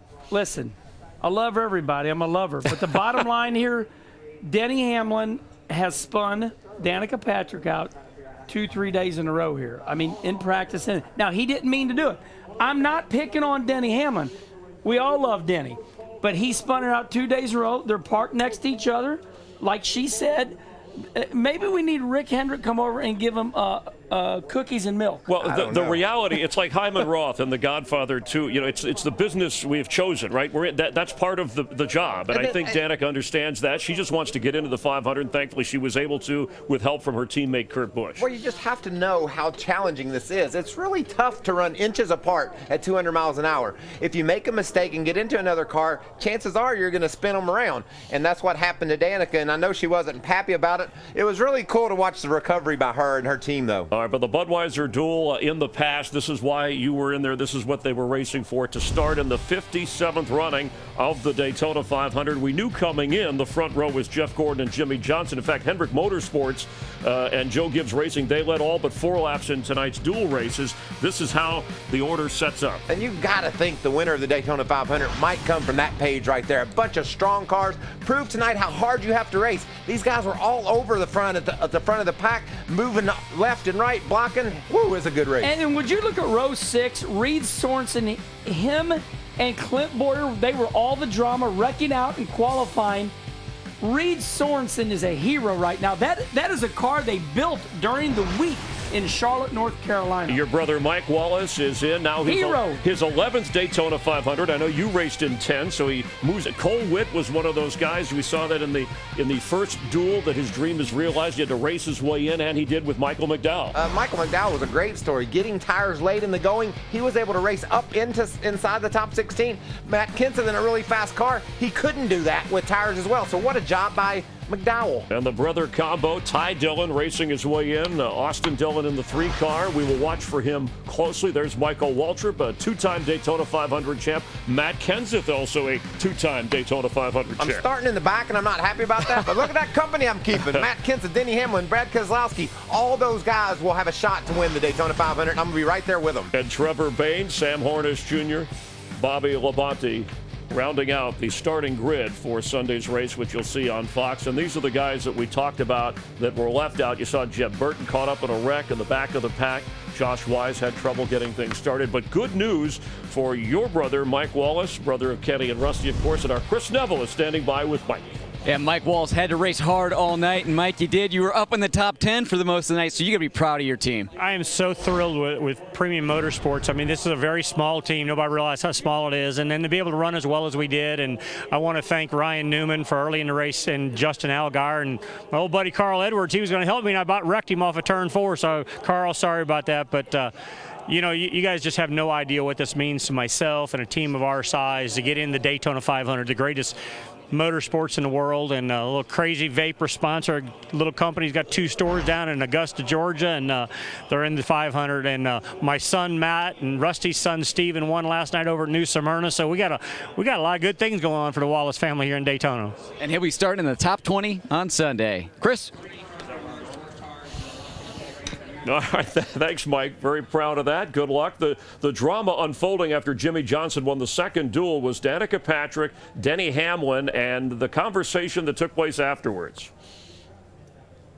You get on my left rear and it spins me out. You did the same thing. Tighten what up? Nobody else listen to me. Nobody has your back like I have. Stop. I Listen to me. So. Listen to me. But I can't give you an extra 2 feet because Dude, it's you give me nothing. You give me nothing. It's spun my if I back don't, end around. I understand. It's because you're loose. It's not my problem if you're loose, Danica. Nobody else did it to me. Nobody else is getting close to you. We have to get close to you. To get you going forward, I have to get close to you. I know it got you loose. Denny Hamlin trying to explain his case. Remember, 2 years ago, Danica Patrick started on the pole in the Daytona 500, but the second time this week that Denny Hamlin has been involved with a wreck causing her problems. And that's a conversation you want to have in private when you're telling Danica it was her fault that she spun out. You know how us broadcasters are. We eavesdrop and try to get the right in microphone. there. But Denny had his defense was you were loose, and that's why I got into you. She said, you got into me, and that's why I was loose. Remember the other night in the qualifying race? Biffle got into the back of Jamie McMurray, and Jamie McMurray said, well, my back tires are off the ground. I'm going to be loose. There's always 2 sides, and usually they're polar opposite opinions. Yeah, and what goes on in the garage area is if you want somebody to push you, which I might add now, Mikey, is illegal. NASCAR says there's no zones. What we do in the garage area is we go, okay, make the rear of my car hug the ground so I can be pushed. But you can only push for a little bit because it's illegal now. NASCAR says no more pushing. You bump, you push, you shove. You're trying to gain spots. Late in the race, I guess, Denny's on Danica aggressively. I just learned a lot today, Chris. I learned that you can make moves. These cars have a lot of ability to pull up and pass each other. But you've got some people that are just desperate to stay at the front of the crowd. Did you see some of the lane changes? Just battling to stay in the front. You can pass at Daytona. Everybody can pass at Daytona, but once you get to the front, you fight to stay there. That's how you're going to win the race. Track position late. All right, remember Sunday's race. This was 150 miles they covered. Cold conditions at night. It'll be sunny. It'll be warmer. It's 500 miles. We know that the Hendrick Motorsports cars with Jeff Gordon, Jimmy Johnson, and the Joe Gibbs cars with Matt Kenseth and Kyle Busch are going to be a factor on Sunday. Yes, and let me remind my dear friend Michael Waltrip, 2-time Daytona 500 winner. Your first one. We logged laps, me and you. We logged laps. And then later on, you went on to win the Daytona 500. You don't run the Daytona 500 making dicey moves early. And listen to this. You got the Hendrick cars up front, favorites, right? You got the Gibbs cars, a couple of them, 3 of them in the back. So anybody can win this race. All right, can Dale Earnhardt Jr. become only the 4th driver to win back-to-back Daytona 500s? So we'll watch as he won earlier. And some of the long shot drivers. Casey Mears wasn't even sure. He was the last guy to make it in under the wire as Jimmy Johnson and Jr. are your winners in the Budweiser Duel races. We're glad you're watching Fox Sports 1. Let's head back to the home office and Jay and Dan.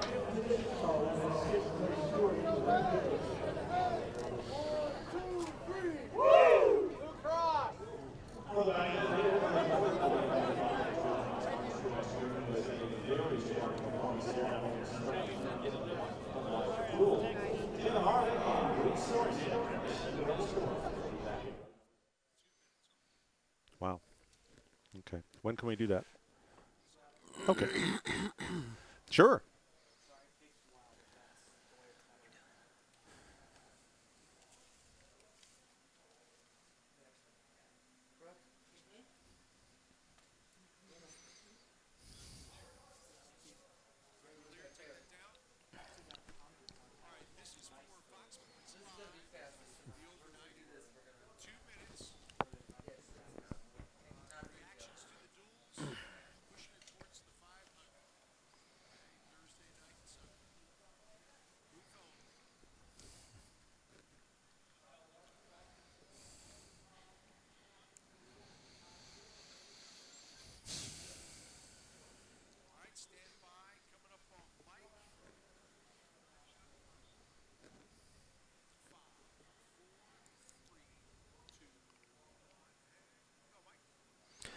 Thursday evening at Daytona International Speedway, the Budweiser Duel set the starting lineup for Sunday's 57th Daytona 500.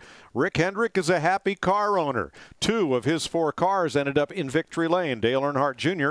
and Jimmy Johnson. But in that first race, although Jr. made the winning move, Matt Kenseth in his Joe Gibbs Toyota showed a lot of speed. Yeah, I thought it would be a battle between the Hendrick cars and the Gibbs cars. And in the end, it turned out to be that the Hendrick cars, they're just dominant. I mean, there was that 88 car. We knew he was fast. We saw that in the Unlimited. And he started in the rear tonight and drove right to the front and won the race. So same way with Jimmy Johnson. He started in the front and he stayed in the front. Right. No one had anything for Jimmy Johnson. But 40-degree temperatures, a cool Thursday night. Larry, Sunday, it's going to be warm and beautiful. Temps in the high 70s. Are these cars going to be completely different? And are the drivers who were great Thursday night going to shine on Sunday? Oh, I think the cream will still rise to the top. But, yeah, from Thursday night to Sunday with the Daytona 500, ambient temperature could be up as much as 40 to 45 degrees. So this track is going to have a lot less grip, and I think handling is going to be a lot more important. As we saw on Thursday night, didn't see a lot of teams changing tires because everybody's car was driving pretty good. I think we're going to see a lot of pit stops and a lot of tire changing on Sunday as well. Thursday night, Danica Patrick was furious with driver Denny Hamlin, who spun Patrick out for the second time in 2 days. They both made the Daytona 500, however, as did feel-good story David Reagan, who had no points and no chance but to race his way in. He did. There's a lot of great stories all the way through the field, and we'll have the entire running of the 57th Daytona 500 for you Sunday on Fox.